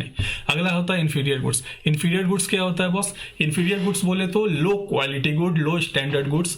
फॉर एग्जाम्पल बीड़ी, ठीक। बोले सर क्या गंदा गंदा एग्जाम्पल देते रहते हैं क्यों नशा का, ठीक है, बीड़ी। इसके अलावा इंफीरियर गुड्स में अनटोन्ड मिल्क। अनटोन्ड मतलब वो दूध जिसमें से मलाई निकाल के बेचता है, ठीक है, अनटोन्ड मिल्क। इसके अलावा सर और कोई example? Course grains. Coarse grain मतलब जो मोटा चावल होता है ना, उसको बोलते हैं कोर्स ग्रेन। तो सिंपल सा बात समझो, इंफीरियर गुड्स हो गया बीड़ी, या फिर मलाई निकाला हुआ दूध, अनटोन्ड मिल्क, या कोर्स ग्रेन, ये सब होता है तुम्हारा इंफीरियर गुड्स, खराब क्वालिटी का गुड्स। तो जब मेरा इनकम कम था, जब हम गरीब थे, तो हम मोटा चावल खाते थे, बीड़ी पीते थे, और बिना मलाई वाला दूध पीते थे, ठीक है। उसका डिमांड करते थे, मतलब कोर्स ग्रेन का, अनटोन्ड मिल्क का और बीड़ी का डिमांड थोड़ा सा ज़्यादा था जब लोगों का इनकम कम था। जैसे ही लोगों का इनकम इंक्रीज हुआ, मेरा इनकम इंक्रीज हुआ, अब क्या हम मोटा चावल खाएंगे या हम बासमती चावल खाएंगे? जाहिर सी बात है भाई, पैसा है, हम तो बासमती चावल खाएंगे, अच्छा चावल खाएंगे। तो मेरा इनकम के बढ़ने से कोर्स ग्रेन का डिमांड कम हो गया, मतलब इन्फीरियर गुड्स का डिमांड कम हो गया। तो इन्फीरियर गुड्स का डिमांड इनकम के बढ़ने से कम हो जाता है। अगर मेरा पैसा आ गया, हम ज़्यादा कमाने लगे, तो हम बीड़ी नहीं पियेंगे, हम तो अब बड़ा बड़ा सिगरेट सिगार पियेंगे। तो सिगरेट सिगार अगर पीने लगे, सॉरी, तंबाकू सेहत के लिए हानिकारक है, पहले मैं बोल देता हूँ। स्टिल बीड़ी छोड़ के अब हम सिगरेट वगैरह पी रहे हैं, तो फिर बीड़ी का डिमांड कम हो गया। अनटोन्ड मिल्क नहीं, अब तो हम पूरा होता है ना डबल लेयर वाला मक्खन वाला दूध पी रहे हैं, तो अनटोन्ड मिल्क का डिमांड कम हो गया। सिंपल सा समझ कि भाई इन्फीरियर गुड्स के केस में इनकम बढ़ेगा, डिमांड कम होगा, और नॉर्मल गुड्स के केस में इनकम बढ़ेगा, डिमांड भी बढ़ेगा, ठीक है। एक बार इसको पढ़ ले, क्या ICI क्या बोलता है कि आगे निकल जाए। तुम लोग बताओ, तुम लोग बोलेगा तो भाई पढ़ लेते हैं, बच्चा लोग है, बोलेगा नहीं सर आप तो ऊपर बता रहे हैं, फिर भी चलो आप पढ़ लेते हैं इसको। The purchasing power, sir word use करते purchasing power sir, chapter start होते ही हम ये वर्ड के बारे में बताए थे। परचेजिंग पावर बोले तो that is real income, that is real income of the consumer, that is purchasing power. The purchasing power of a buyer is determined by the level of its disposable income, ठीक है। उसका disposable income के हिसाब से उसका purchasing power define होता है। Other things को अगर कांस्टेंट रहता है तो किसी भी कमोडिटी का डिमांड जो है उसका डिस्पोजेबल इनकम के ऊपर डिपेंड करता है। इन जनरल अगर डिस्पोजेबल इनकम बढ़ जाता है तो डिमांड भी उस गुड्स का बढ़ जाता है, और डिक्रीज अगर हो जाता है इनकम तो डिमांड भी उस चीज़ का डिक्रीज हो जाता है। नॉर्मल रूल से केस बता रहा है। The nature of relationship between disposable income and quantity demanded, वो नेचर ऑफ गुड के ऊपर डिपेंड करता है। डिस्पोजेबल इनकम और quantity demanded nature of good के ऊपर डिपेंड करता है कि भाई वो नॉर्मल गुड है कि इन्फीरियर गुड्स है। अगर नॉर्मल गुड है तो डायरेक्ट रिलेशन है, upward sloping demand curve, angel curve बोलेंगे। इन्फीरियर गुड्स है डाउनवर्ड स्लोपिंग रहेगा। नॉर्मल गुड्स का क्वांटिटी इंक्रीज हो जाता है, नॉर्मल गुड्स का क्वांटिटी इंक्रीज हो जाता है कंज्यूमर का इनकम इंक्रीज होने के बाद, और उसका एग्जांपल दिया हुआ है, ठीक। और कुछ कमोडिटी होता है decreases money beyond level, this are called inferior goods. Simple सा है, कुछ कमोडिटी ऐसे होते हैं जिनका क्वांटिटी डिमांडेड जब लोगों का कुछ सर्टेन लेवल ऑफ इनकम होता है, कम पैसा होता है तभी होता है, और उसका डिमांड कम होने लगता है जैसे ही लोगों का पैसा बढ़ता है, उसको इंफीरियर गुड्स बोलते हैं, ठीक। एंजल कर्व के बारे में यहाँ जिक्र नहीं किया मगर एग्जाम में पूछेगा। चलो आगे आते हैं टेस्ट ऑफ प्रेफरेंस के ऊपर। किसी भी कंज्यूमर का डिमांड टेस्ट ऑफ प्रेफरेंस के ऊपर भी डिपेंड करता है। किसी भी कमोडिटी का डिमांड ठीक है। टेस्ट और प्रेफरेंस के ऊपर डिपेंड करेगा। मान लो एक टाइम था जब चेक्स वाला सेट बहुत अच्छा चलता है। सर चेक्स वाला सेट कैसा दिखता है सर? ऐसा ऐसा बॉक्स बॉक्स बना चेक्स वाला सेट होता है ना। एक टाइम था जो ये वाला सेट का बहुत ज़्यादा डिमांड हो गया था, हाई डिमांड। वो ईयर था वही 2015, 2013, 2017 तक ये टाइम चला था जब चेक्स वाला डिमांड बहुत ज़्यादा था। तो जो गुड्स मार्केट में फैशन में होते हैं उनका डिमांड ज़्यादा होता है। जो कस्टमर जो होते हैं उसका डिमांड करने लगते हैं। तो कभी कभी किसी किसी कमोडिटी का डिमांड टेस्ट और प्रेफरेंस के ऊपर भी डिपेंड करता है। ठीक है। गुड्स विच आर मॉडर्न और more in fashion command higher demand. ऐसा नहीं है कि इसमें कुछ एक्स्ट्रा क्वालिटी था या कुछ अलग था, बट उसका डिमांड आप हाई फैशन में है तो चल रहा है। आउट ऑफ फैशन हो गया तो उसका डिमांड कम हो गया। ठीक है। कंज्यूमर अपने हिसाब से इसको ऑब्सोलेट मानने लगता है। एक टाइम पे बुलेट था, बुलेट का बहुत ज़्यादा डिमांड था, फिर समय आया कि बुलेट का डिमांड कम हो गया, फिर ऑटोमेटिकली फिर इंक्रीज हो गया अभी के टाइम पे इंस्टाग्राम रील्स वगैरह सब के बाद। फॉर एग्जाम्पल ठीक है, आगे आते हैं। एक्सटर्नल वही एग्जाम्पल है। फिर आते हैं यहाँ पे, ये सब टॉपिक इंपॉर्टेंट हो वो, इससे क्वेश्चन आएगा। चलो ठीक है, स्टार्ट कर लो। और तेरा यहाँ क्या बता रहे हैं सर? ये तो बहुत हैवी वर्ड दिख रहा है। Demonstration effect, bandwagon effect, Veblen effect और स्नोब इफेक्ट, ये 4 चीज़ के बारे में बताया गया है। ठीक है। ये चारों इफेक्ट को ध्यान से पढ़ लो यहीं से। ठीक है। और इसको हम समझाते हुए चलते हैं। किसी भी अभी हम लोग कौन सा टॉपिक पढ़ रहे हैं? टेस्ट और preference. Sir taste of preference के अंदर, टेस्ट एंड प्रेफरेंस के अंदर हमको इफेक्ट्स के बारे में पढ़ना पड़ गया। किसके बारे में पढ़ना पड़ गया? इफेक्ट के बारे में। अब इफेक्ट कौन कौन है sir? Demonstration effect, bandwagon effect, Veblen effect, snob effect. कुछ ज़्यादा खास अंतर नहीं है सब में, फिर मैं समझा दे रहा हूँ। ठीक है। ये दोनों लगभग सेम है और ये दोनों लगभग सेम है। ठीक है। बहुत माइनर डिफरेंस है, वो माइनर डिफरेंस समझ लो। यहीं से रीड करते हैं, साथ साथ समझते जाते हैं। Demonstration effect. ठीक है। डेमोन्स्ट्रेशन इफेक्ट क्या होता है? डेमोन्स्ट्रेशन इफेक्ट, कलर चेंज कर लेता हूँ हाईलाइटर का। Demonstration effect refers to desire of people to emulate, मतलब copy the consumption behaviour of others.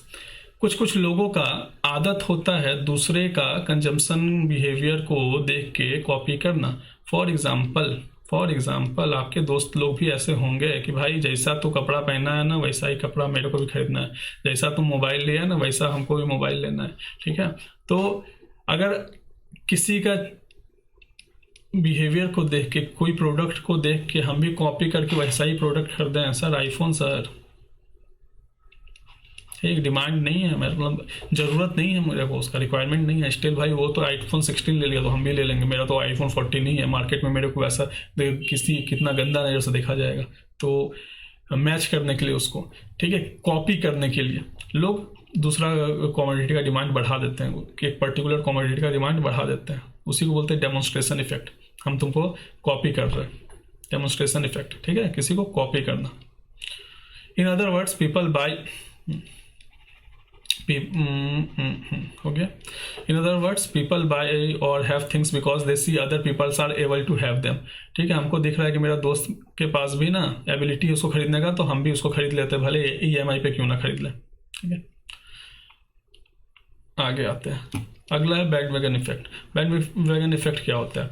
Extent to which the demand for a commodity is increased due to fact that others are also consuming the same commodity. Same बात है भाई। ठीक है। जो अभी हम demonstration effect बताएं वही सेम चीज़ इसमें भी लिखा हुआ है, और यहाँ नीचे आप लोग देखिए तो डेमोन्स्ट्रेशन और बैंडवैगन इफेक्ट ऑलमोस्ट सेम बात बोलता है। ठीक है। It represent desire of a people to purchase a commodity in order to fashionable stylish. Fashionable दिखने के लिए, स्टाइलिश दिखने के लिए भाई दूसरा को कॉपी करना, उसी को हम बोलते हैं बैंडवैगन इफेक्ट। फिर है स्नोब इफेक्ट। स्नोब इफेक्ट क्या होता है? The extent to which the demand of a consumer good is decreased owing to the fact that others are also consuming the same commodity। Sir ये तो एकदम लड़की वाला हाल हो गया सर।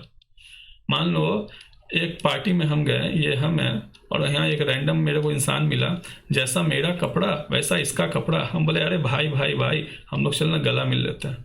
क्यों भाई? दोनों भाई मिलके गला क्यों मिलने लगे? क्योंकि दोनों भाई भाई हैं भाई, दोनों सेम तरह का कपड़ा पहने हैं, खुश हो गए। अब सिमिलरली हम लेते हैं, एक ये लेडी है, ये भी एक साड़ी पहनी, एक ये लेडी है, ये भी एक साड़ी पहनी। जो खासकर थोड़ा सा होता है औरतों में, मेरे साथ सेम टू सेम कपड़ा, तो ये अपना मुंह घुमा लेगी और उसका उदास हो जाएगी, ये भी उदास हो जाएगी।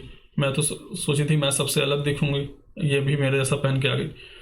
तो ये लोग इधर जाने के बाद ये इधर भागने लगेगी, ये इधर भागने लगेगी, ठीक है, दोनों एक दूसरे से मुंह घुमाने लगेगी। कोई भी फंक्शन में लोग दोनों एक दूसरे का फेस टू फेस नहीं होंगे एक जैसा कपड़ा देखने के बाद। इसको बोलते हैं स्नॉब इफेक्ट। स्नॉब इफेक्ट मतलब अब बेचारा वो जो दुकानदार बैठा हुआ ये कपड़ा बेच रहा था, वो बोला कि मेरा कपड़ा का डिमांड कम हो गया यार, क्यों डिमांड कम हो गया, मेरा कपड़ा क्यों कम बिकने लगा। तो उसका कोई गलती नहीं था दुकानदार का, गलती ये था कि लोग एक तरह का कपड़ा नहीं पहनना चाहते, ठीक है। उसको स्नॉब इफेक्ट बोलते हैं। हम जाके बोलेंगे दुकानदार को भाई स्नॉब इफेक्ट की वजह से आपका कम हो गया, फिर उसको समझाएंगे ये चीज़।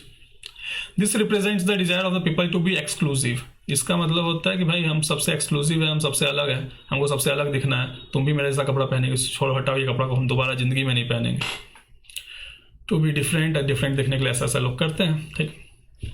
अब आते हैं दोनों के बीच का डिफरेंस देख लेते हैं क्या होता है। डेमोन्स्ट्रेशन इफेक्ट साइकोलॉजिकल इफेक्ट है, ठीक है, कि सेम काम करो जैसा पूरा झुंड कर रहा है वैसा ही करो। और स्नॉब इफेक्ट में बोलता है ये एक यूनिक हमको दिखना है भाई, मेरा प्रेस्टीज का सवाल है, ठीक है। ये अपोजिट है बैंड वैगन या डेमोन्स्ट्रेशन इफेक्ट का, जो समझाएं वही चीज़ है।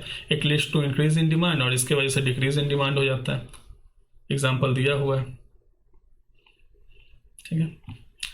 अब आते हैं यहाँ पे, highly priced goods are consumed by status seeking rich people. कुछ स्टेटस सीकिंग रिच पीपल हैं जो कॉन्स्पिशियस कंजप्शन करते हैं, मतलब ऐसा कंजप्शन जिनका उनको रिक्वायरमेंट नहीं है फिर भी करते हैं, ठीक है।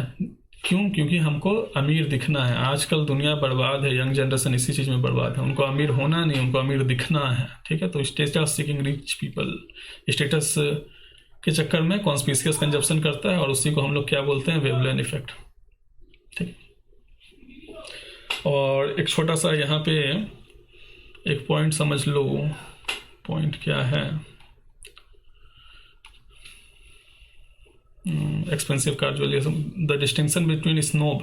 हाँ, ये वाला पॉइंट थोड़ा हाईलाइट कर लूँ, ठीक है, इंपॉर्टेंट है। स्नोब इफेक्ट और वेवलेन इफेक्ट में बस एक डिफरेंस है, ठीक है। वेवलेन भी दुनिया से अलग दिखना चाहता है, स्नोब भी दुनिया से अलग दिखना चाहता है। जो स्नोब इफेक्ट वाले लोग भी दुनिया से अलग दिखना चाहते हैं, वेवलेन वाले भी दुनिया से अलग दिखना चाहते हैं। इसके चक्कर में एक हायर मतलब ज़्यादा पैसा वाला सामान खरीद रहे हैं, और इसके चक्कर में वो लोग सेम सामान जो दूसरों के पास है वो नहीं खरीद रहे हैं। एक छोटा सा डिफरेंस है। मगर है क्या, जो स्नोब है, स्नोब वाले जो लोग हैं वो कंजम्पशन के बेसिस पे करते हैं, और जो वेवलेन वाले हैं वो प्राइस को देख के अपना रवैया बदलते हैं, ठीक है। स्नोब वाले क्यों, भाई तुम भी ये कंज्यूम कर रहा है तो हम ये कंज्यूम नहीं करेंगे। और वेवलेन वाले क्या बोलते हैं, इसका प्राइस ज़्यादा है इस वजह से मैं इसको कंज्यूम करूँगा। बस यही है दोनों का छोटा सा फैक्टर, काम खत्म। अब आगे बढ़ते हैं हम लोग। कंज्यूमर एक्सपेक्टेशन, ठीक, मेन फैक्टर्स बाबू यही था, ठीक है। फैक्टर्स अफेक्टिंग डिमांड जो हम लोग पढ़े, पहला प्राइस ऑफ द कमोडिटी, जिसमें नेगेटिव रिलेशन होता है, इन्वर्स रिलेशन होता है अपना खुद का प्राइस से।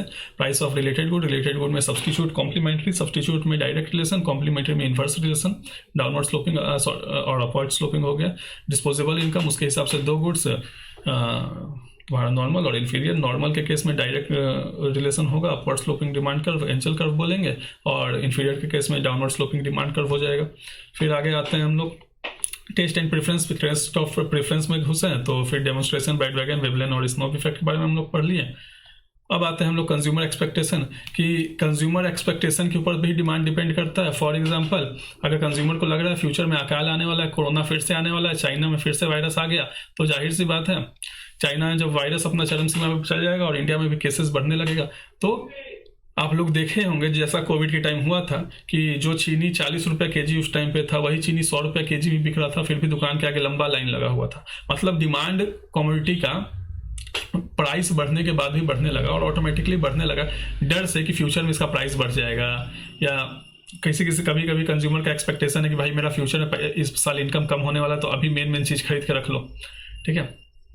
सप्लाई किसी चीज़ का कम होने वाला है, फॉर एग्जांपल न्यू ईयर से पहले सारा ठेका का शराब गायब हो गया था, मतलब गायब हो गया, बहुत कम हो गया था, क्योंकि लोगों लगा था कि न्यू ईयर के नाइट मिलेगा नहीं मिलेगा, अभी लेके रख लो, ठीक। If the consumer expect increase in future prices, increase in income and shortage in supply, more point it is demanded. अगर फ्यूचर में लग रहा है उसको भाई कि शॉर्टेज होने वाला है या प्राइस बढ़ने वाला है तो अभी ज़्यादा डिमांड करने लगेगा, ठीक है, वही सेम प्राइस पे। तो मेरा डिमांड लोगों का एक्सपेक्टेशन के ऊपर भी डिपेंड करता है, यही हुआ इस फैक्टर का मतलब। अब आता है अदर फैक्टर्स। अब तक हम लोग 5 फैक्टर पढ़े। पहला खुद का प्राइस, दूसरा रिलेटेड गुड्स का प्राइस, तीसरा इनकम का रिलेटेड गुड्स का प्राइस, तीसरा इनकम, चौथा टेस्ट प्रेफरेंस, पांचवा कंज्यूमर एक्सपेक्टेशन। ये हम लोग सिंपल सा इसको एक और चीज़ नाम दे सकते हैं, इसको हम लोग इंडिविजुअल डिमांड का फैक्टर्स भी बोल सकते हैं, ठीक है, इंडिविजुअल डिमांड का फैक्टर्स भी बोल सकते हैं इसको। अब जो है वो बेसिकली मार्केट डिमांड का फैक्टर्स है, ठीक है। ICIMET इसको डिफ्रेंशिएट नहीं किया, अलग अलग नहीं किया है, जबकि इसको अलग अलग कर देना चाहिए था कि उतना इंडिविजुअल डिमांड था 5, अब बाकी जो फैक्टर पढ़ेंगे वो मार्केट डिमांड, मतलब पूरा इकोनॉमी जो डिमांड करता है उसके ऊपर है। खैर चलो आओ हम लोग मार्केट डिमांड को ही बैक ऑफ द माइंड लेके इसको समझ लेते हैं। अगला है साइज ऑफ पॉपुलेशन। मेरा डिमांड जो है साइज ऑफ पॉपुलेशन के ऊपर डिपेंड करता है, कोई भी गुड्स का। अब सिंपल सा बोलो ना, अभी आम का सीजन है, ठीक, तो आम का डिमांड, सॉरी अभी तो ठंडा का मौसम है, फिर भी फॉर एग्जांपल अभी अंगूर का सीजन है, तो अंगूर का डिमांड इंडिया में ज़्यादा होगा कि नेपाल में ज़्यादा होगा? जाहिर सी बात है इंडिया में ज़्यादा होगा। रीज़न ये साइज ऑफ पॉपुलेशन ज़्यादा है तो डिमांड जो होगा इंडिया में ज़्यादा होगा। एज डिस्ट्रीब्यूशन ऑफ पॉपुलेशन, ठीक, अगर आपके इकोनॉमी में कैसे लोग हैं, फॉर एग्जाम्पल एक ऐसा इकोनॉमी है, ठीक है, जहाँ पे बहुत सारी लड़कियाँ हैं और लड़के बहुत कम हैं, फॉर एग्जांपल मैं ही एक लड़का हूँ, सारी लड़कियां हैं, ठीक, तो सोचो कि वहाँ पे सबसे ज़्यादा डिमांड किस चीज़ का होगा? आई नो मेरा होगा, बट मेरे को छोड़ के कॉमोडिटी में सबसे ज़्यादा किसका डिमांड होगा ये बताओ? कॉमोडिटी में सबसे ज़्यादा डिमांड होगा लिपस्टिक का, कॉस्मेटिक्स का, ठीक है, सबको सुंदर दिखना है, क्यों? क्योंकि नीतीश सर अकेले हैं उस इकोनॉमी में। खैर हटाओ, इग्नोर मारो इस सब चीज़ को। एज और ऑफ पॉपुलेशन के ऊपर डिपेंड करता है, कंपोजिशन ऑफ पॉपुलेशन के ऊपर भी डिपेंड करता है। अगर कोई इकोनॉमी में बच्चे लोग ज़्यादा हैं तो जाहिर सी बात है वहाँ पे बच्चा लोग का खिलौना ज़्यादा बिकेगा, ठीक है, बूढ़े लोग ज़्यादा है तो स्पेक्टेकल्स ज़्यादा बिकेगा, वॉकिंग स्टिक ज़्यादा बिकेगा, डिपेंड करता है इस डिस्ट्रीब्यूशन ऑफ पॉपुलेशन पे।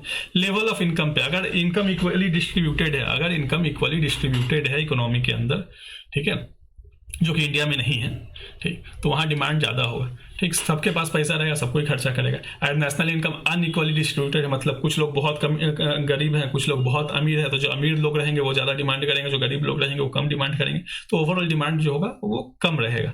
मगर ओवरऑल डिमांड अगर इकोनॉमी में बढ़ाना है, मार्केट डिमांड बढ़ाना है, तो इक्विटेबल डिस्ट्रीब्यूशन ऑफ इनकम रहा, सबके पास पैसा रहा, सबको डिमांड ज़्यादा करेंगे।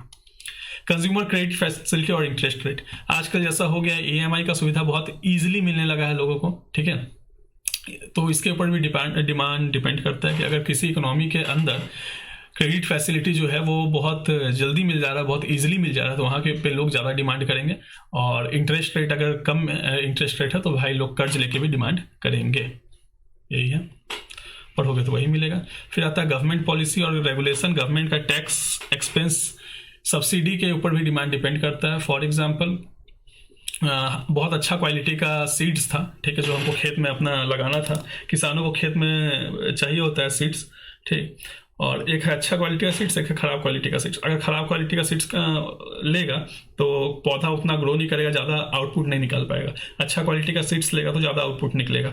गवर्नमेंट को भी पता है कि हम लोग का देश का मेन इंजन जो है वो किसान है, ठीक है, तो किसान लोगों को गवर्नमेंट क्या किया, सब्सिडी दे दिया कि महंगा, किसान लोग का जो पैसा है, ज़्यादा पैसा नहीं होने की वजह से उन लोग इन्फीरियर क्वालिटी या ख़राब गुड्स खरीदने लगता, खराब बीज खरीदता, खराब पौधा होता, ज़्यादा आउटपुट नहीं निकल पाता, तो फ्यूचर में मार्केट में शॉर्टेज हो जाता है हमारा फसल का। इस वजह से गवर्नमेंट क्या किया, जो अच्छा क्वालिटी ऑफ सीड्स था उसके ऊपर सब्सिडी दे दिया, तो गवर्नमेंट सब्सिडी दे दिया तो उसका दाम कम हो गया तो उसका डिमांड ज़्यादा हो गया। तो कभी कभी बहुत सारा सामान ऐसा होता है जिसका डिमांड जो होता है वो गवर्नमेंट अपने हाथ में कंट्रोल कर लेता है। कैसे? टैक्स लगाते हैं, जिसका गवर्नमेंट को ये डिमांड कम करना, उसके ऊपर टैक्स ज़्यादा लगा देता है। जैसे अभी तुम्हारा 18 रुपये वाला चीज़ 21 रुपये में होने वाला है, ठीक, और सब्सिडी दे देता है जिसका डिमांड ज़्यादा करना है। तो बहुत सारा गवर्नमेंट का पॉलिसीज है जिसके ऊपर ये चीज़ होता है। हम लोग मैक्रो में पूरा डिटेल में उसको पढ़ेंगे। अब आते हैं, अगला टॉपिक है demand function. Sir demand function क्या होता है? जब भी वर्ड फंक्शन लिखा हुआ देखो, जब भी वर्ड फंक्शन लिखा हुआ देखो तो माइंड में रखो कि मैथमेटिकल, टेक्निकल, फंक्शनल, ठीक है, माइंड में रखो मैथमेटिकल, टेक्निकल, स्पेलिंग गलत हो गया, टेक्निकल या फंक्शनल। ठीक, 11-12 में जिसका मैथ्स होगा उन लोग पढ़ा भी होगा फंक्शंस, ठीक है। बट खैर अभी हम तुमको फंक्शन तो पढ़ाने के लिए नहीं बैठे हैं और कोई ज़रूरत भी नहीं है, छोटा सा चीज़ है, समझ लो इसको बस। मैथमेटिकल, टेक्निकल और functional relationship between dependent and independent variable. अरे बाप रे बाप सर, क्या गंदा गंदा बात, बड़ा बड़ा बात बोल रहा है, डिपेंडेंट और independent variable. Sir variable dependent भी होता है, इंडिपेंडेंट भी होता है, ठीक, सिंपल समझो समझो, शांत, दिमाग को शांत करो। हम क्या पढ़ रहे हैं, डिमांड फंक्शन। फंक्शन का मतलब क्या होता है, मैथमेटिकल रिलेशनशिप या फिर टेक्निकल या फंक्शनल रिलेशनशिप। चलो हम लोग मैथमेटिकल समझते हैं, हम लोग इकोनॉमिक्स का बच्चा है, बोलेंगे इतना टेक्निकल भाषा में नहीं घुसेंगे, सिंपल समझो। डिमांड फंक्शन मतलब होता है को मैथमेटिकल रिलेशनशिप होता है किसके बीच, डिपेंडेंट और इंडिपेंडेंट वेरिएबल के ऊपर, ठीक। अब बोला है डिमांड फंक्शन बताओ, ठीक है। तो डिमांड फंक्शन का डिफिनेशन क्या हो जाएगा, it is a mathematical relationship between demand and factor affecting demand, between demand and factor affecting demand. चलो फिर से समझते हैं, between demand and factor affecting demand. ये क्वांटिटी डिमांडेड इक्वल टू, ठीक है, किसी भी क्वांटिटी डिमांड मतलब ये डिमांड है, तो डिमांड जो है वो बहुत सारा फैक्टर के ऊपर डिपेंड करता है, ठीक।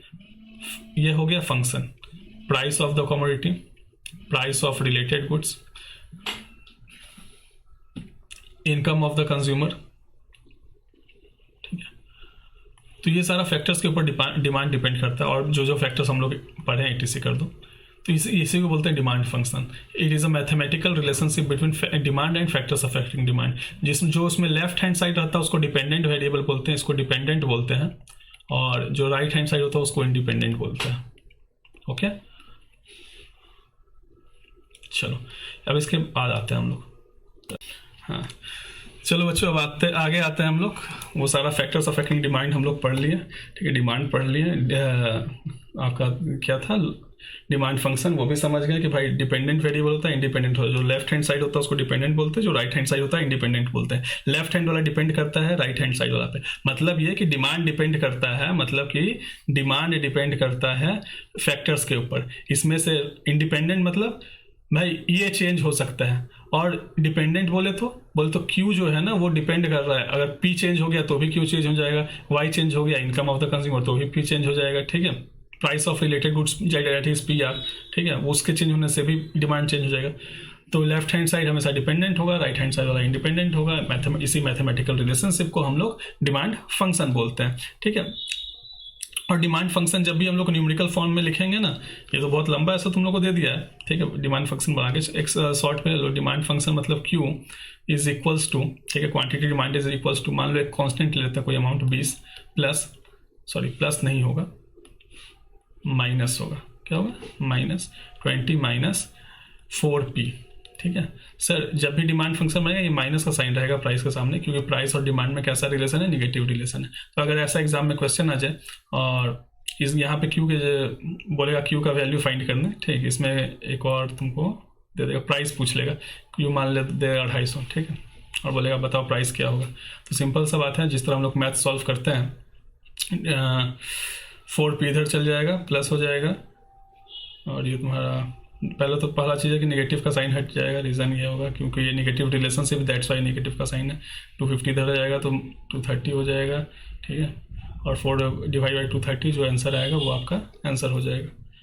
ऐसा क्वेश्चन बाई चांस आ जाए तो बट एग्ज़ाम में नहीं आएगा, ठीक है। आगे बढ़ते हैं, लॉ ऑफ डिमांड क्या होता है, वही जो हम लोग सबसे पहला फैक्टर में पढ़े थे, the greater the demand of the price of the commodity the lesser will be demand, the lesser the price of the commodity the greater will be it's demand. Simple सा, प्राइस बढ़ेगा demand घटेगा, price घटेगा तो demand बढ़ेगा, इसी को बोलते हैं law of demand. Law of demand के बारे में यहाँ पे लिखा हुआ है, और कीपिंग अदर फैक्टर्स कांस्टेंट, ठीक। चलो एक बार बुक से ही रीड कर लेते हैं, और उसके बाद एक इसमें पॉइंट है जो जिसके ऊपर एग्जाम में क्वेश्चन बन सकता है, ICI मैट नहीं दिया है, इसलिए हम उसको बता देंगे तुम लोग को। अल्फ्रेड मार्शल बोला था, the greater the amount to be sold the smaller price कम रहेगा तो ज़्यादा बिकेगा। उसी तरह अदर वे में demand increases with fall in price and diminishes with rise in price, same चीज़ लिखा हुआ है, ठीक। Law of demand states other things being equal. Sir इसको हम लोग एक वर्ड सीखे थे ना अभी, सेक्टरिस पेरिबस, इसी को तो हम लोग क्या बोलते थे, सेक्टरिस पेरिबस, इसी को हम लोग सेक्टरिस पेरिबस बोल रहे थे, ठीक है, जब सारा फैक्टर्स कांस्टेंट रहेगा, अभी हम लोग 8-9 फैक्टर पढ़े ना, 9 फैक्टर पढ़े फैक्टर्स अफेक्टिंग डिमांड, सारा फैक्टर को, प्राइस को छोड़ के बाकी सारा फैक्टर अगर कांस्टेंट हो जाए तो डिमांड और प्राइस में नेगेटिव रिलेशन होता है, इसी को लॉ ऑफ डिमांड बोलते हैं। और लॉ ऑफ डिमांड में और कुछ नहीं दिया है, हम बता देते हैं लॉ ऑफ डिमांड के बारे में कि लॉ ऑफ डिमांड जो होता है वो यूनिडायरेक्शनल होता है। क्या होता है सर? यूनिडायरेक्शनल। सर हम आपको क्यों बता रहे हैं, बाई चांस यहाँ पे तो नहीं दिया है, एग्जाम में कुछ पूछ लेगा कि लॉ ऑफ डिमांड का एक तो डीमेरिट इसमें से क्या है, 4 ऑप्शन दे देगा, तो उसमें से एक डीमेरिट जो है लॉ ऑफ डिमांड का है कि लॉ ऑफ डिमांड यूनिडायरेक्शनल होता है। मतलब ये एक डायरेक्शन में मूव करता है, मतलब कि प्राइस बढ़ेगा क्या प्राइस में चेंज होगा, प्राइस बढ़ेगा या घटेगा तो डिमांड पे क्या असर पड़ रहा है ये तो बताता है, मगर डिमांड बढ़ेगा या घटेगा उसके वजह से प्राइस पे क्या इफेक्ट पड़ेगा ये कभी नहीं बताता law of demand. Law of demand बताता है कि प्राइस बढ़ेगा तो डिमांड कम होगा, प्राइस कम होगा डिमांड बढ़ेगा, मतलब प्राइस में चेंज होने की वजह से डिमांड में क्या चेंज आ रहा है वो बता देता है, मगर डिमांड में चेंज आने की वजह से प्राइस में क्या चेंज आ रहा है ये कभी लॉ ऑफ डिमांड नहीं बताता है। तो लॉ ऑफ डिमांड का ये कमी है कि वो यूनिडायरेक्शनल है। लॉ ऑफ डिमांड क्या है? यूनिडायरेक्शनल है, पहला उसका कमी। दूसरा कमी क्या है लॉ ऑफ डिमांड का? ये क्वालिटेटिव है, ये क्वालिटेटिव है, ये क्वांटिटेटिव नहीं है, ये क्वांटिटेटिव नहीं है। लॉ ऑफ डिमांड क्या है? क्वालिटेटिव है, क्वांटिटेटिव नहीं है। लॉ ऑफ डिमांड क्वालिटेटिव है, क्वांटिटेटिव नहीं है। इसका यही मतलब हुआ कि लॉ ऑफ डिमांड ये बताता है कि प्राइस के बढ़ने से डिमांड कम हो जाता है, प्राइस के कम होने से डिमांड बढ़ जाता है, कितना बढ़ने से कितना कम होता है ये नहीं बताता है, ठीक है, अमाउंट में बताता नहीं है। दैट्स वाई ये क्वालिटेटिव है, क्वांटिटेटिव नहीं है। तो ये भी एक तरह का इसका डिमेरिट है लॉ ऑफ डिमांड का। अब आते हैं demand schedule. Sir demand schedule क्या होता है? डिमांड शेड्यूल का मतलब होता है, जब भी आप ये वर्ड सुनो शेड्यूल तो माइंड में आना चाहिए टेबुलर रिप्रेजेंटेशन, ठीक है। डिमांड शेड्यूल मतलब किसी भी चीज़ को अगर आप टेबल के फॉर्म में शो करने लगेंगे तो उसको शेड्यूल बोलते हैं। तो डिमांड शेड्यूल कुछ नहीं होता है, एक टेबल होता है, ठीक है, जिसमें various quantities demanded by different prices, various quantities demanded eight different prices. For example जो 5 4 3 2 वाला बनाए थे ना शुरू में एग्जाम्पल, हाँ 10, तो इसमें हम बोले थे ना ये प्राइस है, ये क्वांटिटी डिमांडेड है।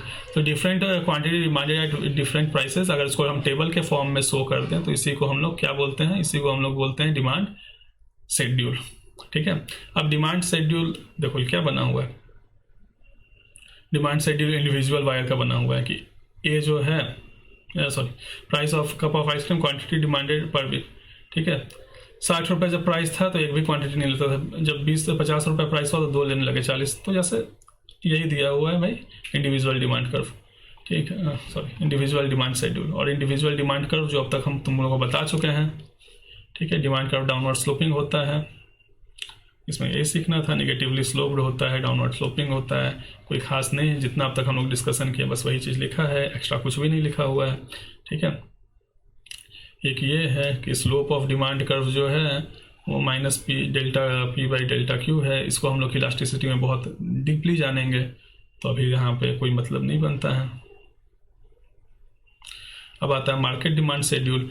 मान लो मार्केट में 2 ही कस्टमर था सिर्फ ए और बी, और ए और बी दोनों मिलके जितना डिमांड करता है उसी को मार्केट डिमांड बोलते हैं। फॉर एग्जांपल प्राइस अगर 0 था, ठीक है, तो ए 3 क्वांटिटी यूनिट डिमांड करता है, बी 2, तो दोनों मिला के 5 किया तो मार्केट डिमांड ये हो गया।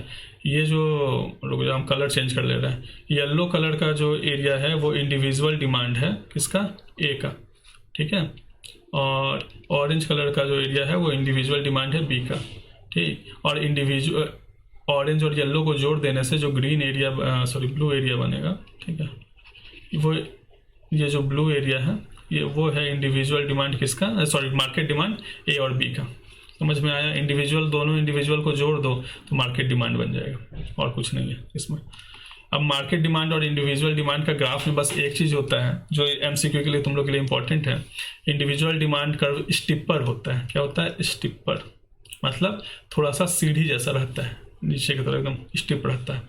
और मार्केट डिमांड कर्व फ्लैटर होता है, ठीक। मार्केट डिमांड कर्व कैसा होता है? फ्लैटर होता है, flatter than individual. Individual demand curve steeper रहेगा, मार्केट डिमांड कर्व थोड़ा सा फैल जाता है, फ्लैटर होता है। बस ये टॉपिक में इतना ही था। यही दिया है, एक डिमांड फंक्शन दिया हुआ है। ए मतलब ये कांस्टेंट हो गया, बी जो हो गया वो स्लोप है, और पी जो हो गया प्राइस है।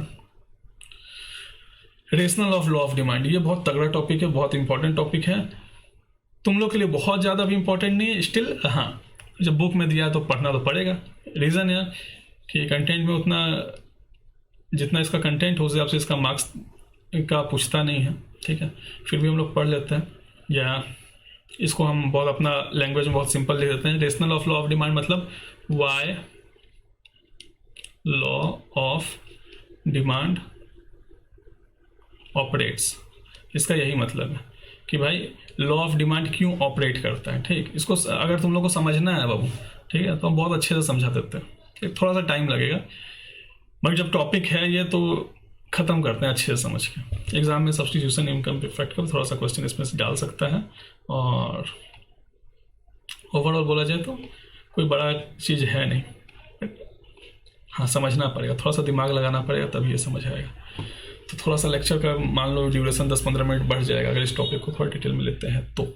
ले क्या, सोचो सोचो सोचो, अरे आ गया तो ले लेके ख़त्म करते हैं, क्या को इतना चाप लेना लाइफ में, ठीक है। अभी तक कोई दिक्कत नहीं हुआ होगा। अब आते हैं इसके ऊपर, rational of law of demand ना, ये सारा टॉपिक हम लोग करते हुए जा रहे हैं। सर हम लोग सारा कर लिए टॉपिक, हाँ सर सारा कर लिए। एक्सपेंशन नहीं, rational of law of demand, हाँ इसका ये मतलब होता है why law of demand operates. इसका समझने का कोशिश करो, ध्यान से समझो, सब कुछ एकदम सब कुछ छोड़ छाड़ कर फुल कंसंट्रेशन से रहेगा तब सब कुछ बहुत अच्छे से समझ में आएगा। Why law of demand operates, आखिर लॉ ऑफ डिमांड ऑपरेट क्यों करता है, मतलब ये कि प्राइस कम होने पर ही हम ज़्यादा क्यों खरीदते हैं।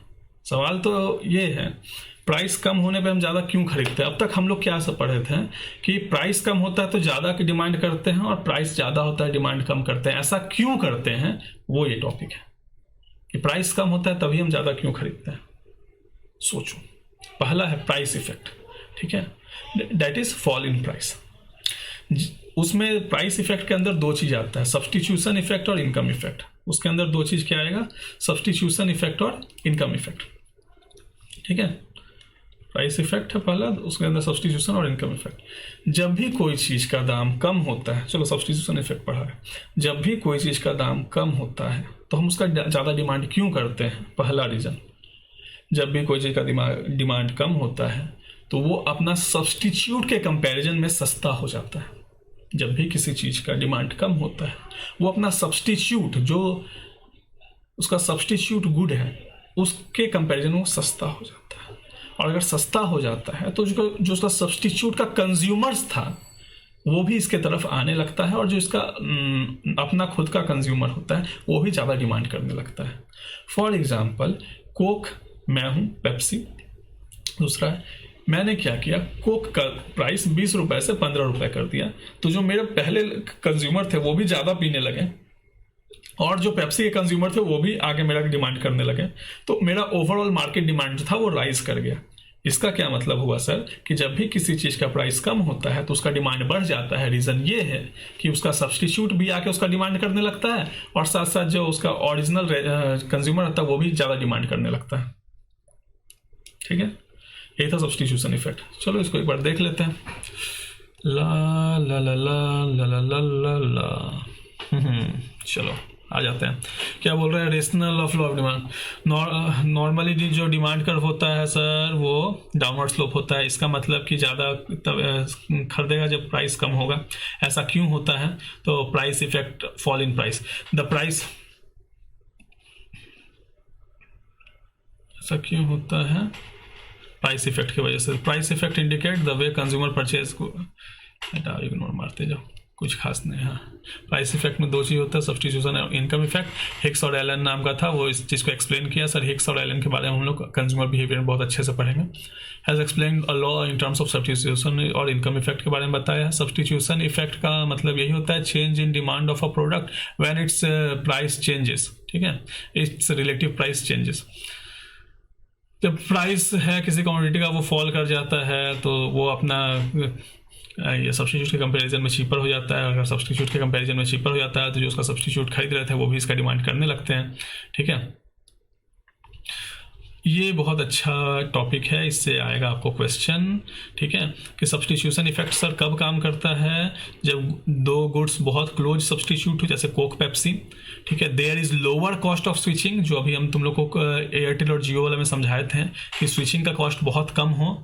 देयर इज लोअर इनकन्वीनियंस, ठीक है, स्विच करने में मतलब हमको अपना सब्स्टिट्यूट की तरफ भागने में बहुत ईजिली हम भाग सकते हैं, ज़्यादा माथापच्ची नहीं है वाइल स्विचिंग टू सब्स्टिट्यूट। ठीक है, ये आपको एग्जाम में जब क्वेश्चन देगा ना तो उसमें आपका एमटीपी में भी ये क्वेश्चन होगा। ठीक है, उसमें आपको ये 3 फैक्टर्स देगा ही देगा। ठीक है, तो कोई दिक्कत ये तीनों में नहीं। अब आता है इनकम इफेक्ट। सर जब किसी चीज का, अभी हम लोग क्या पढ़ रहे हैं वो समझो। हम लोग क्या पढ़ रहे हैं कि प्राइस कम होने पे ही हम ज़्यादा डिमांड क्यों करते हैं। तो पहला सब्स्टिट्यूशन इफेक्ट, कि सब्स्टिट्यूट वाला के खरीदने लगता है, अपना वाला भी ज़्यादा डिमांड करने लगता है, इस वजह से डिमांड बढ़ जाता है। दूसरा कि मेरा प्राइस कम होने पे ही आदमी डिमांड क्यों ज़्यादा करने लगता है। तो प्राइस कम होने पे डिमांड इसलिए बढ़ जाता है क्योंकि जो कंज्यूमर का रियल इनकम होता है, that is your purchasing power, वो बढ़ जाता है। अगर किसी चीज़ का प्राइस कम हो जाए, फॉर एग्जाम्पल टमाटर जो है वो जनरली 50 रुपये केजी चलता है। ठीक है, तो सब कोई आधा किलो 1 किलो अपने घर में लाता है, अपना सब्जी में डालता है। अब टमाटर का प्राइस अगर 20 रुपया केजी हो जाए, मतलब कम हो जाए 20 रुपया, तो वही 50 रुपये का टमाटर जो लोग खरीदते थे, अब वो 50 रुपये में वो ज़्यादा टमाटर खरीद सकते हैं, टमाटर का चटनी बना के भी वो लोग खा सकते हैं। ठीक, तो उनका जो एक्चुअल रियल इनकम था, परचेजिंग पावर था, उसके प्राइस के कम होने की वजह से कस्टमर का परचेजिंग पावर बढ़ गया, रियल इनकम बढ़ गया। दैट्स वाई उसी को बोलते हैं इनकम इफेक्ट। ठीक है, और रियल इनकम बढ़ने की वजह से डिमांड बढ़ जाता है। इंक्रीज इन अकाउंट, देखो ये क्या लिखा है इनकम इफेक्ट में, the increase in demand on account of increase in real income is known as income effect. Real income का सर एक सब्स्टिट्यूट बताते हैं, रियल इनकम को और क्या बोलते हैं? रियल इनकम को जो तेज बच्चा होगा, अच्छा बच्चा होगा, वो बता देगा। रियल इनकम को हम लोग परचेजिंग पावर भी बोलते हैं। ये इसी से तो हम लोग क्लास स्टार्ट किए थे आज। देखा, जो स्टार्टिंग में बताया था वो बार बार यूज हो रहा है ना। When the price of a commodity falls, the consumer can buy the same quantity of the commodity with lesser money, or he can buy more same commodity with same amount of money. Same amount of money से हम बहुत ज़्यादा demand करने लगेंगे, same amount of money से ज़्यादा demand करने लगेंगे। ठीक है, दैट्स वाई ओवरऑल उसका जो डिमांड होगा वो इंक्रीज हो जाएगा। ठीक है, इसी को बोलते हैं increase in real income of the consumer. However there is one exception, इसका एक एक्सेप्शन है और वो है इंफीरियर गुड्स। इंफीरियर गुड्स के केस में इनकम इंक्रीज होने की वजह से इनकम इफेक्ट जो है वो काम नहीं करता है, अपोजिट डायरेक्शन में भागने लगता है। क्योंकि इंफीरियर गुड्स के केस में अगर इनकम बढ़ता है तो हम लोग उसका डिमांड कम कर देते हैं। अरे अरे अरे अरे बच्चा लोग, जोश तुम लोग का कम नहीं ना हो रहा है? जैसा हम लोग स्टार्ट किए तो वैसा ही है ना, एकदम जोश में रहो, खत्म करते हैं अभी। In case of the expansion demand due to price fall will take place only if the substitution effect overweight income effect. अगर सब्स्टिट्यूशन इफेक्ट ज़्यादा रहेगा तभी इनकम इफेक्ट काम करता है वहाँ पे। आगे आते हैं utility maximising behaviour of consumer. ठीक, ये भी बहुत अच्छा टॉपिक है। ठीक है, समझने वाला टॉपिक सब है। ठीक, अब सच बताएं तो मैराथन में इतना डिटेल में समझाना पॉसिबल नहीं हो पाता है। स्टिल दे रहे हैं कि भाई लेक्चर का तो थोड़ा सा बढ़ जाएगा, मगर तुम लोग समझ के चलो यार, जब आया है तो खत्म करो, इसको निचोड़ दो एकदम, पूरा निचोड़ के जो अमृत मिलेगा ना उसको अमृतपान करो, एग्जाम में फुल मार्क्स लेके आओ। आते हैं utility maximising behaviour of consumer. Consumer जो होता है ना, उसको अपना यूटिलिटी को मैक्सिमाइज करना है। फॉर एग्जाम्पल समझ, हम अभी टॉपिक क्या पढ़ रहे हैं कि भाई प्राइस कम होगा तभी हम डिमांड ज़्यादा क्यों करेंगे। फॉर एग्जांपल हम गए लेने के लिए आम खरीदने के लिए गए, आम वाला से पूछे कि भैया आम कैसे, तो बोला भैया 50 रुपये केजी। तो हम बोले एक काम करो ना, हम 5 केजी आम लेंगे, तुम हमको कितना में लगाएगा ये बताओ, मतलब कितना में तुम मेरे को देगा। 50 रुपये केजी तो मैं 5 केजी लूँगा तो 50 रुपये केजी पे तो नहीं लूँगा, सस्ते में लूँगा। ठीक, तो बोला ठीक है भैया कुछ कम दे दीजिएगा। बोला कितना कम दीजिएगा? बोलेगा 45 रुपये करके दीजिए, 45 रुपीज़ करके दे दीजिए। तो बोला नहीं और कम करो। हम ये जो डिस्कशन कर रहे हैं और डेली लाइफ में हम लोग सब करते हैं, ऐसा क्यों करते हैं वो ये टॉपिक है, यूटिलिटी मैक्सिमाइज करने के लिए। फॉर एग्जांपल हम लोग सबको को पता है कि जब भी हम लोग कोई एक कमोडिटी खरीदते हैं ठीक है, जब भी एक कमोडिटी को कंज्यूम करते हैं तो उसका पहला यूनिट जितना सेटिस्फैक्शन देता है दूसरा यूनिट उतना नहीं देता है। इसको बोलते हैं law of diminishing marginal utility. As more and more units of a commodity is consumed the satisfaction derive from each successive unit goes on diminishing. जैसे ही हम किसी भी कमोडिटी का ज्यादा से ज्यादा यूनिट कंज्यूम करते हैं उससे मिलने वाला सेटिस्फैक्शन कम होते जाता है। फॉर एग्जाम्पल हमको बहुत जोर से प्यास लगा तो जो पहला ग्लास पानी हमको सेटिस्फैक्शन देगा दूसरा उससे कम देगा, तीसरा और कम देगा, चौथा और कम देगा। फॉर एग्जाम्पल हमको बहुत जोर से भूख लगा है, आम का भूख लगा है, हमको आम खाना है, तो पहला केजी आम जो हमको सेटिस्फैक्शन देगा दूसरा उससे थोड़ा कम देगा, तीसरा उससे थोड़ा और कम देगा। तो कम सेटिस्फैक्शन के लिए हम उतना ही पैसा क्यों दें? सही बोले ना। हम उसको बोलेंगे दुकानदार को, देख भाई 1 केजी तेरा आम अगर हम लेंगे 50 रुपए में तो वो तेरा रीजनेबल है, 1 केजी के लिए हम 50 रुपए देने के लिए रेडी है। क्या बोला? पहला जो केजी रहेगा ना उसमें हमको 50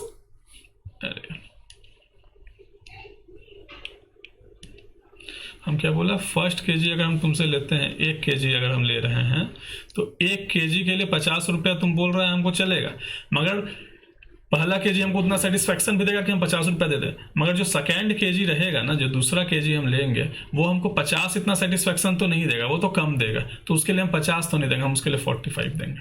ठीक। जो थर्ड केजी हम तुम्हारे से मैंगो लेंगे ना वो थर्ड केजी हमको उतना सेटिस्फैक्शन नहीं देगा, उसके लिए हम 40 देना चाहेंगे। और जो फोर्थ केजी लेंगे ना वो भी हमको उतना सेटिस्फैक्शन नहीं देगा, उसके लिए हम 35 देना चाहेंगे। ठीक। और जो फिफ्थ केजी रहेगा ना वो भी उतना नहीं देगा सेटिस्फैक्शन, तो उसके लिए हम 30 देना चाहेंगे। ओवरऑल हम तुमको देंगे कितना हो गया, 6 4 10 200। हम तुमको 200 रुपया देंगे 5 केजी का। कितना बोला? 200 रुपया देंगे। कितना? 5 केजी का, मतलब कि 40 रुपया ऑन एन एवरेज हम तुमको देंगे। समझ में आया क्या? 40 रुपये हम ऑन एन एवरेज तुमको देंगे। रीज़न ये क्यों? जैसे जैसे हम ज़्यादा कंज्यूम करते जाएंगे उससे मिलने वाला सेटिस्फैक्शन हमको कम होगा, कम सेटिस्फैक्शन के लिए हम बराबर पैसा नहीं देंगे। यही है law of diminishing marginal utility की वजह से भी ऐसा होता है। समझ में आ गया? हाँ। कंज्यूमर इक्विलिब्रियम चाहता है, मार्जिनल यूटिलिटी जो होता है कमोडिटी का वो इक्विलाइज कर ले प्राइस को। The consumer has diminishing utility for each additional unit. ठीक है, कंज्यूमर जैसे जैसे ज़्यादा यूनिट कंज्यूम करते जाएगा उसका सेटिस्फैक्शन जो होता है, यूटिलिटी मतलब होता है सेटिस्फैक्शन, सेटिस्फैक्शन जो होता है वो एडिशनल कमोडिटी के साथ कम होते जाता है। ठीक है, इसलिए वो विलिंग टू पे less for each additional unit, her unit के साथ कम पे करना चाहता है वो। समझ में आया? इसलिए जो रेशनल कंज्यूमर होता है, जो समझदार कंज्यूमर होता है, वो not pay more for lesser satisfaction, कम सेटिस्फैक्शन के लिए कभी ज़्यादा पैसा नहीं देगा। आगे आते हैं arrival of new consumer.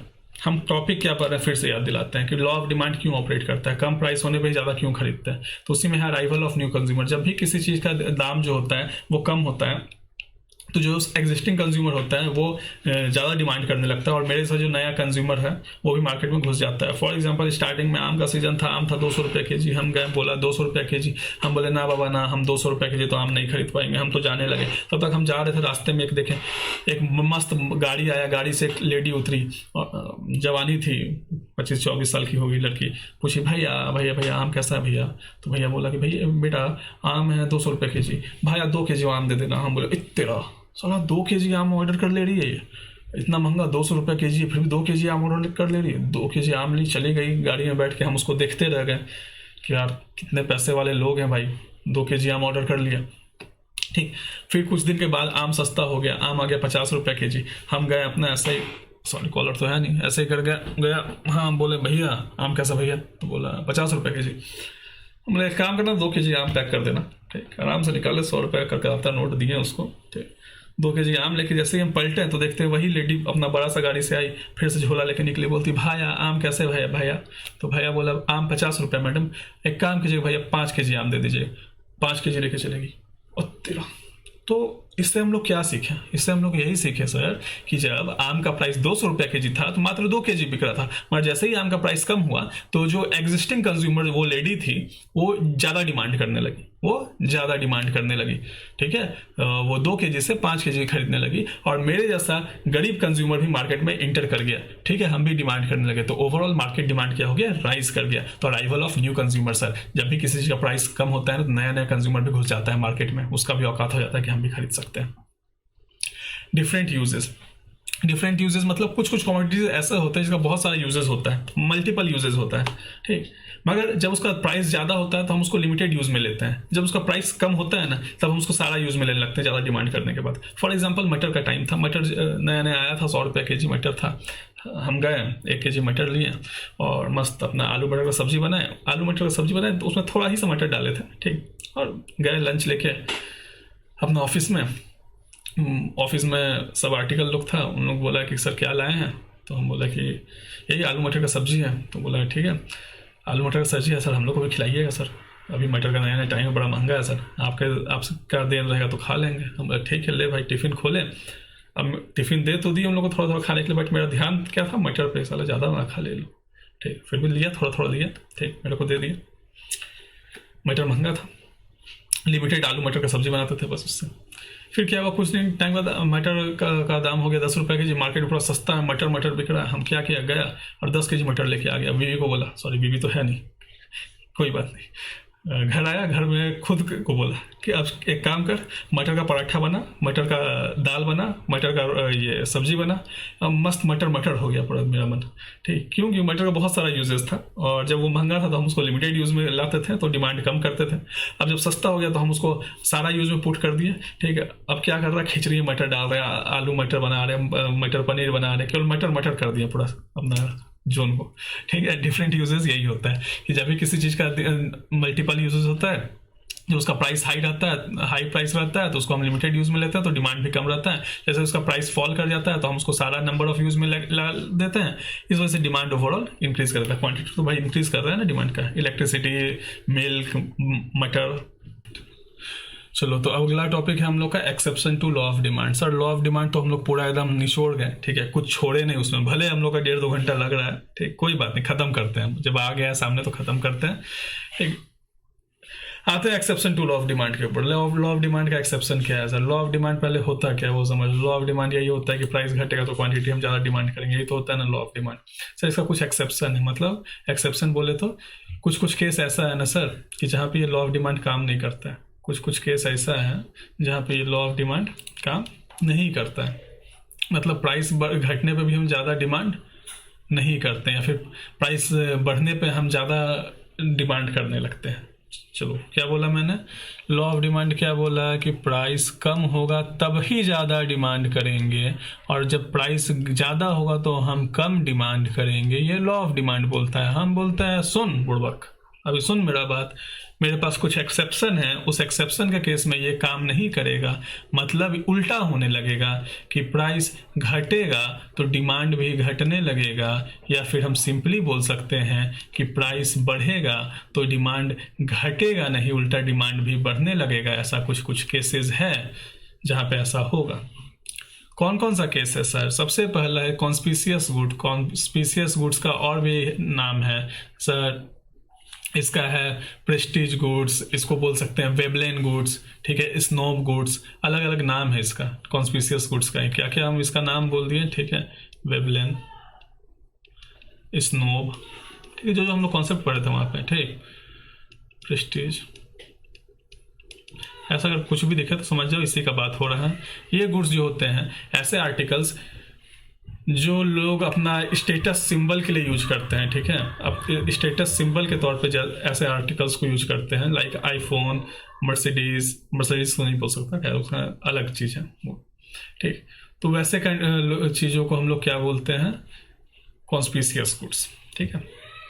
This article do not confirm to usual law of demand. ये यूजुअल लॉ ऑफ डिमांड के ऊपर डिपेंड नहीं करता है, ठीक। इसका प्राइस ज़्यादा होने से भी डिमांड बढ़ता है, डिमांड कम नहीं होता है, क्योंकि ज़्यादा डिमांड, अब इसका प्राइस होगा तो ये लोगों को ज़्यादा अट्रैक्टिव लगेगा कि ताकि कम लोग इसको बाय कर सके, तो इसी को कॉन्स्पिशियस कंजम्पशन भी बोलते हैं, ठीक है। डॉक्ट्राइन ऑफ कॉन्स्पिशियस कंजम्पशन के हिसाब से देखा जाए वेवलेन इफेक्ट भी बोलते हैं, प्रेस्टीज गुड इफेक्ट भी बोलते हैं, ठीक। इसका प्राइस बढ़ता है तो इसका डिमांड भी बढ़ता है, ठीक है। डायमंड हो गया उसमें एक। गिफन गुड्स, गिफन गुड्स क्या होता है बॉस? गिफन गुड्स का पूरा कहानी हम यहीं आपको समझा देते हैं कि मान लो ये स्कॉटिश एक इकोनॉमिस्ट हैं, ठीक है, उनके द्वारा दिया गया है, ठीक, प्राइस ऑफ ब्रेड को लेके दिया गया है, ब्रेड और मीट, उस कंट्री में लोग ब्रेड और मीट खाते थे, ठीक। मान लो मीट का दाम था 50 रुपया और ब्रेड का 10 रुपया था पर स्लाइस ब्रेड का दाम था, ठीक है। एक कंज्यूमर का इनकम था 100 रुपया, कंज्यूमर का इनकम कितना था 100 रुपया, ठीक। और 10 रुपया ब्रेड का स्लाइस था और 50 रुपया का मीट का पीस था, आता था ये, ठीक। अब कंज्यूमर का पैसा है 100 रुपया, तो कंज्यूमर डिमांड करता था। डिमांड क्या करता था, 5 पीस ये लेता था तो 50 रुपया इसका हो गया, प्लस 1 पीस ये लेता था तो 50 रुपया इसका हो गया। 100 रुपया का आराम से अपना कंज्यूमर डिमांड करता था, ठीक, कोई दिक्कत नहीं। अब क्या हुआ कि ब्रेड का जो दाम है वो बढ़ गया। अब कलर चेंज कर लेते हैं, क्या हो गया, अब जो नया ब्रेड का प्राइस आया, ब्रेड का प्राइस चेंज हो गया। ब्रेड का प्राइस 10 रुपये से हो गया कितना, 15 रुपये स्लाइस, 10 से हो गया 15 रुपये पर स्लाइस, एक स्लाइस का 15 हो गया। और मीट का दाम उतना ही रह गया, मीट का दाम कितना रह गया, 50 रुपया ही रह गया, ठीक। मेरे पास कितना है, 100 रुपया ही है। अब क्या है कि अगर 5 लोगों का मेरा परिवार था, ठीक, तो 5 तो ब्रेड हमको चाहिए, तो अगर हम 15 रुपया करके 5 ब्रेड लेते हैं तो 75 रुपया चला गया मेरा इसमें। और मीट लेने के पास मेरे लिए पैसा ही नहीं बचा। जब मीट लेने का नहीं बचा तो मीट का डिमांड हम ना करके ब्रेड का ही डिमांड करने लगे। हुआ क्या, समझिए अब बात को कि ऑल्दो ब्रेड का प्राइस बढ़ा है, 10 से 15 हो गया है, इससे ब्रेड का डिमांड अफेक्ट नहीं हुआ, क्योंकि ब्रेड तो बेसिक नीड है, रोटी खाना जरूरी है इंसान को, मीट भले ना खाए चलेगा। तो लोग फिर भी क्या किए कि मीट का डिमांड भले घटा दिए, मीट का डिमांड नहीं किए, मीट खाना छोड़ दिए, मगर रोटी जो बेसिक कंजम्पशन का उनका चीज़ है उसका डिमांड उतना ही रखें। तो ब्रेड का प्राइस बढ़ने के बाद भी ब्रेड का जो डिमांड था उसमें कोई चेंजेस नहीं आया, उल्टा उसका डिमांड जो था, अब मेरे पास 100 रुपया है तो हम 1-2 यूनिट एक्स्ट्रा ले लेंगे, ठीक है। तो हम 5 बजे इसको 6 यूनिट कर लेंगे और 90 रुपये का हम ये खरीद लेंगे, मगर मीट नहीं खरीदेंगे। तो प्राइस बढ़ने के बाद इसका डिमांड बढ़ गया, वही है गिफ्ट एंड गुड, ठीक है। Such good direct price demand relationship, ठीक है। प्राइस बढ़ने के बाद डिमांड भी बढ़ता है, उसी को गिफ्ट एंड गुड बोलते हैं। और गिफ्ट एंड गुड एक तरह का इन्फीरियर गुड्स होता है। गिफ्ट एंड गुड एक तरह का क्या है, इन्फीरियर गुड्स है, इसका कोई क्लोज सब्सटीट्यूट नहीं है, नहीं तो आदमी सब्सटीट्यूट में चला जाता, ठीक है।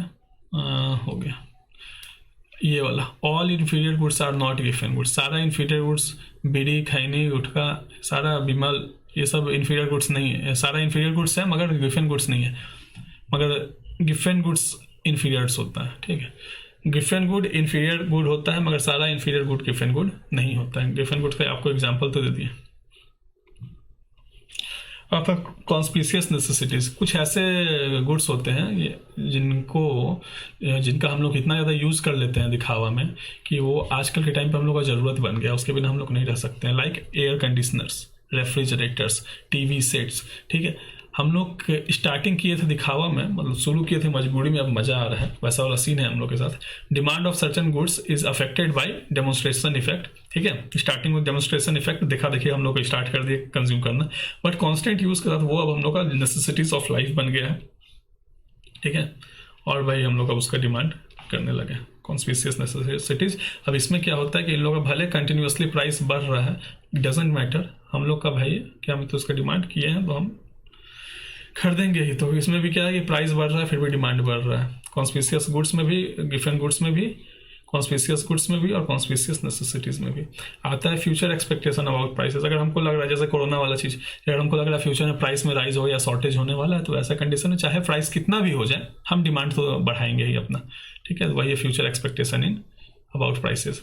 इनकम्प्लीट इन्फॉर्मेशन और इरेशनल बिहेवियर। इरेशनल बिहेवियर मतलब होता है हम लोग ये मान के चलते हैं कि कंज्यूमर कैसा होता है, हम लोग ये मान के चलते हैं कंज्यूमर जो होता है ना वो रेशनल होता है, मतलब कंज्यूमर सबसे समझदार होता है। कंज्यूमर ना अपना एक रुपये बहुत सोच समझ के खर्चा करता है। रेशनल कंज्यूमर का मतलब यही होता है, हम लोग ये समझते हैं, पर असल में कंज्यूमर ना होता है सी नहीं होता है, इरेशनल होता है। असली में कंज्यूमर क्या होता है, इरेशनल होता है, ठीक। उसको मार्केट के बारे में ज़्यादा नॉलेज नहीं होता है, मगर हम लोग क्या एक्सपेक्ट करके चलते हैं, कंज्यूमर रेशनल, मगर कंज्यूमर एक्चुअल में कैसा होता है, इरेशनल होता है। तो लॉ ऑफ डिमांड ये मान के चलता है कंज्यूमर कैसा है, रेशनल है, नॉलेजेबल है, उसको सब कुछ मार्केट कंडीशन के बारे में पता है। बट होता क्या है एक्चुअल में कि कंज्यूमर के पास इनकम्प्लीट इन्फॉर्मेशन रहता है, इनकंसिस्टेंट डिसीजन मेकिंग करता है, और इस वजह से कभी कभी उस चीज़ का उतना दाम ना होने पे भी वो उतना दाम दे के खरीद लेता है, ठीक है। समटाइम्स इस वजह से क्या होता है, हाउस होल्ड जो होता है कभी कभी लार्जर क्वांटिटी डिमांड करता है हायर प्राइस पे भी। क्यों? क्योंकि वो इरेशनल है, इग्नोरेंट है, उसको पता ही नहीं है कि मार्केट में क्या रेट चल रहा है। डिमांड फॉर नेसेसिटीज, कुछ नेसेसरी गुड्स हैं जिनका प्राइस कोई मैटर नहीं करता डिमांड को लेके। फॉर एग्जांपल तुम्हारा मेडिसिन वगैरह ये लो, the law of demand does not apply to in case of necessary of life, medicine वगैरह के केस में, ठीक है, नमक के केस में, ये सब केस में प्राइस में कोई भी चेंज है, जितना क्वांटिटी डिमांड है भाई उतना तो करेंगे, ठीक है, उस जितना हमको रिक्वायरमेंट उतना हम करेंगे। लॉ ऑफ डिमांड इसमें ऑपरेट नहीं करता है। स्पेकुलेटिव गुड्स, स्पेकुलेटिव मार्केट मतलब शेयर मार्केट, शेयर मार्केट के केस में उल्टा होता है कि भाई जितना मेरा डिमांड प्राइस बढ़ता है ना उतना ही मेरा डिमांड होने लगता है। तो स्पेकुलेटिव मार्केट में हमेशा जो होता है वो लॉ ऑफ डिमांड कभी भी ऑपरेट नहीं करता, हमेशा इसके अगेंस्ट में ही काम होता है। चलिए आगे आ जाइए, नया टॉपिक है expansion and contraction in demand. चलो बच्चों, जो लास्ट टॉपिक था हम लोग का change in demand and change in quantity demanded, और उसको हम लोग इधर से भी देख सकते हैं, change in demand, change in quantity demanded, या कॉन्ट्रैक्शन एक्सपेंशन इन डिमांड जो था टॉपिक हम लोगों का, increase in demand, decrease in demand, expansion in demand, contraction of demand. ठीक, ये पूरा टॉपिक को एक चार्ट के फॉर्म में ख़त्म किए हैं। मज़ा आ जाएगा, चार्ट पढ़ा जाएगा, और ये मज़ा मैं सबको देना चाहता हूँ। ठीक है, तो चलो आ जाओ तुम लोग मज़ा लेना। क्या है भाई ये टॉपिक? तो ये चार्ट है, तुम लोग को सबसे पहला काम है कि इस चार्ट को अपने कॉपी में नोट डाउन कर लो, कोई भी नोट्स उठाओ अपना, ठीक है, और इस चार्ट को नोट डाउन कर लो। क्या है चार्ट में लिखा हुआ? Change in quantity demanded, change in quantity demanded occurs due to change in price of the commodity. Change in quantity demanded occurs due to change in price of commodity. देखो दो word है, एक है change in demand और एक है change in quantity demanded. दोनों अलग अलग चीज होता है। चेंज इन क्वांटिटी डिमांडेड अलग है, चेंज इन डिमांड अलग है। चेंज इन क्वांटिटी डिमांडेड, पहले ध्यान से सुन लो बेटा, इससे क्वेश्चन आने वाला है, इसलिए बोल रहा है। Change in quantity demanded occurs due to change in price of the commodity. Change in quantity demanded होता है प्राइस में चेंज होने की वजह से। ठीक, change in demand occurs due to change in factors other than price. ठीक है, हम लोग बहुत सारा फैक्टर्स अफेक्टिंग डिमांड पढ़े, टोटल 9 फैक्टर्स पढ़े थे हम लोग। ठीक है, 9 फैक्टर में बोला क्या कि अगर प्राइस के वजह से चेंज होता है डिमांड में तो उसको चेंज इन क्वांटिटी डिमांडेड बोलते हैं, और प्राइस के अलावा और किसी भी फैक्टर की वजह से चेंज इन डिमांड होता है तो उसको चेंज इन डिमांड ही बोलते हैं। ठीक, इतना क्लियर हो गया। अब ये चार्ट को क्या करेंगे? Change in quantity demanded occurs due to change in price of the commodity which leads to movement along demand curve. इसके वजह से डिमांड कर्व में मूवमेंट होने लगता है। ओके, मूवमेंट वो दो तरह का होता है, अपवर्ड मूवमेंट होता है, डिमांड का अपवर्ड होता है, या डाउनवर्ड मूवमेंट होगा, डिमांड का डाउनवर्ड होता है। ठीक, फिर से change in quantity demanded occurs due to change in price of the commodity which leads to movement along demand curve. भाई चेंज इन क्वांटिटी डिमांडेड की वजह से मूवमेंट होता है। मूवमेंट या तो अपवर्ड होगा या तो डाउनवर्ड होगा। स्टेप करो ऋतिक रोशन का, अपवर्ड होगा या तो डाउनवर्ड होगा।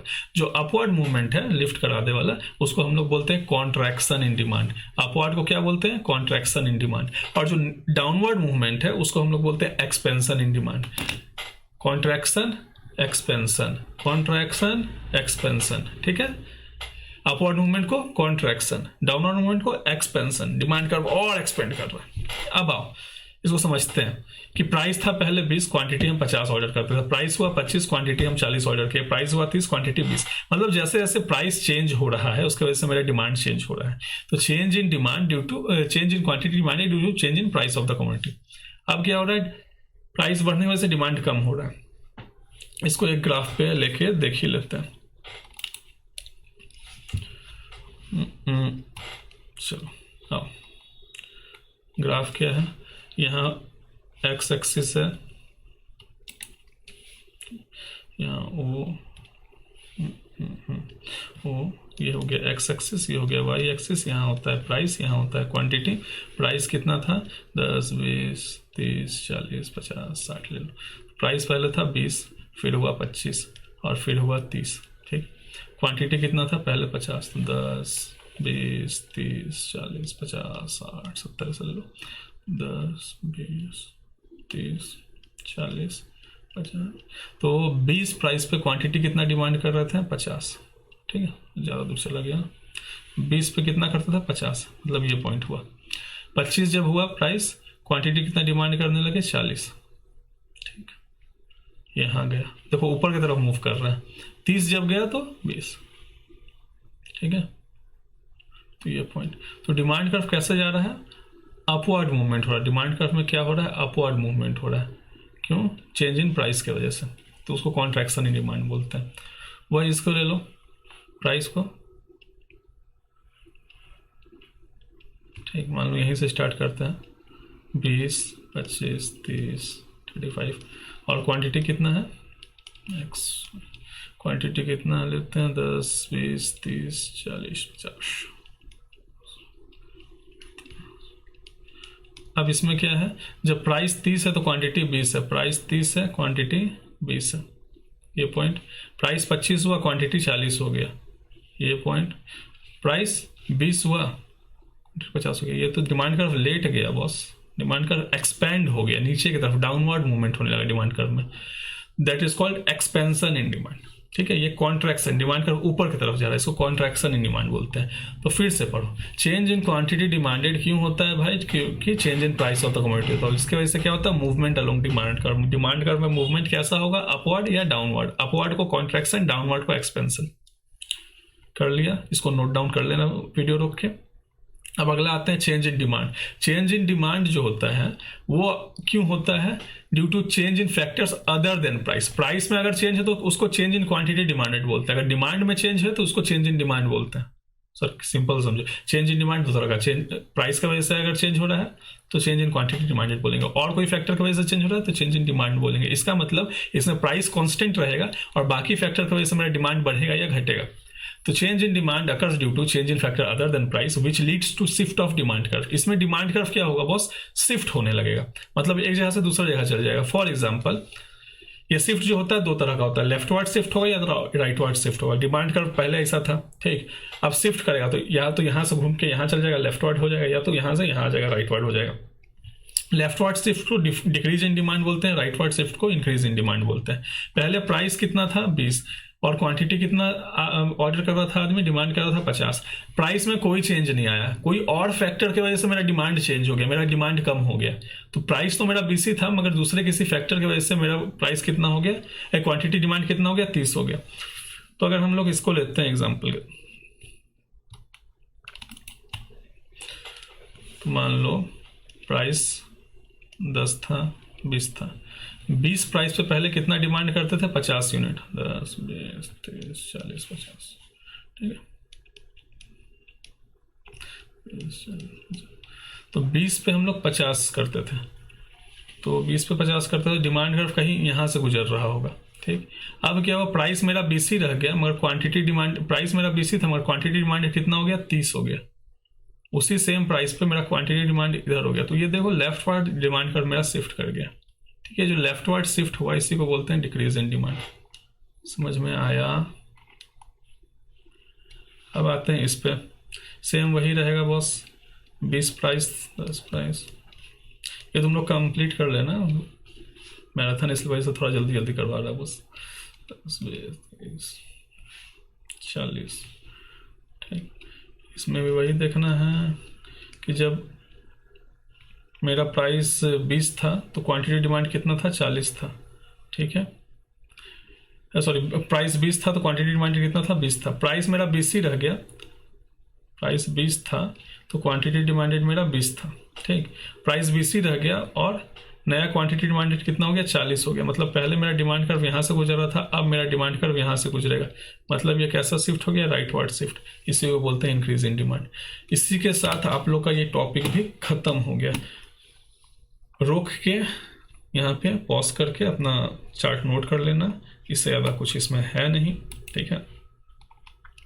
और एक बार अगर बुक से देखेगा तो इसको देख लो, expansion contraction in demand, same वही चीज़, इंक्रीज और डिक्रीज इन डिमांड। और इसी को बनाया राइटवर्ड शिफ्ट, लेफ्टवर्ड शिफ्ट, दोनों बीच का डिफरेंस है, डिफरेंस एक बार पढ़ लेते हैं, ठीक है। rightward shift of demand curve, more is demanded at each price, rise in income can cause normal course। 1 sec, इसको अगर तुम लोग रीड कर लेना, क्योंकि वो सारा फैक्टर्स जो चेंज हुआ है ना, वो सारा फैक्टर्स को लेके बोला हुआ है इसमें, एक्स्ट्रा और कुछ नहीं है। Movement along demand curve, that is price की वजह से जब चेंज होता है तो मूवमेंट अलोंग डिमांड कर्व होता है। ये फैक्टर्स अदर देन प्राइस है, तो सारा फैक्टर्स के बारे में दिया हुआ है। चलो खत्म करते हैं यहाँ पे लेक्चर को। अगला टॉपिक हम लोग जो नेक्स्ट वीडियो में मिलेंगे उसमें इलास्टिसिटी ऑफ डिमांड को कंप्लीट करेंगे, ठीक है।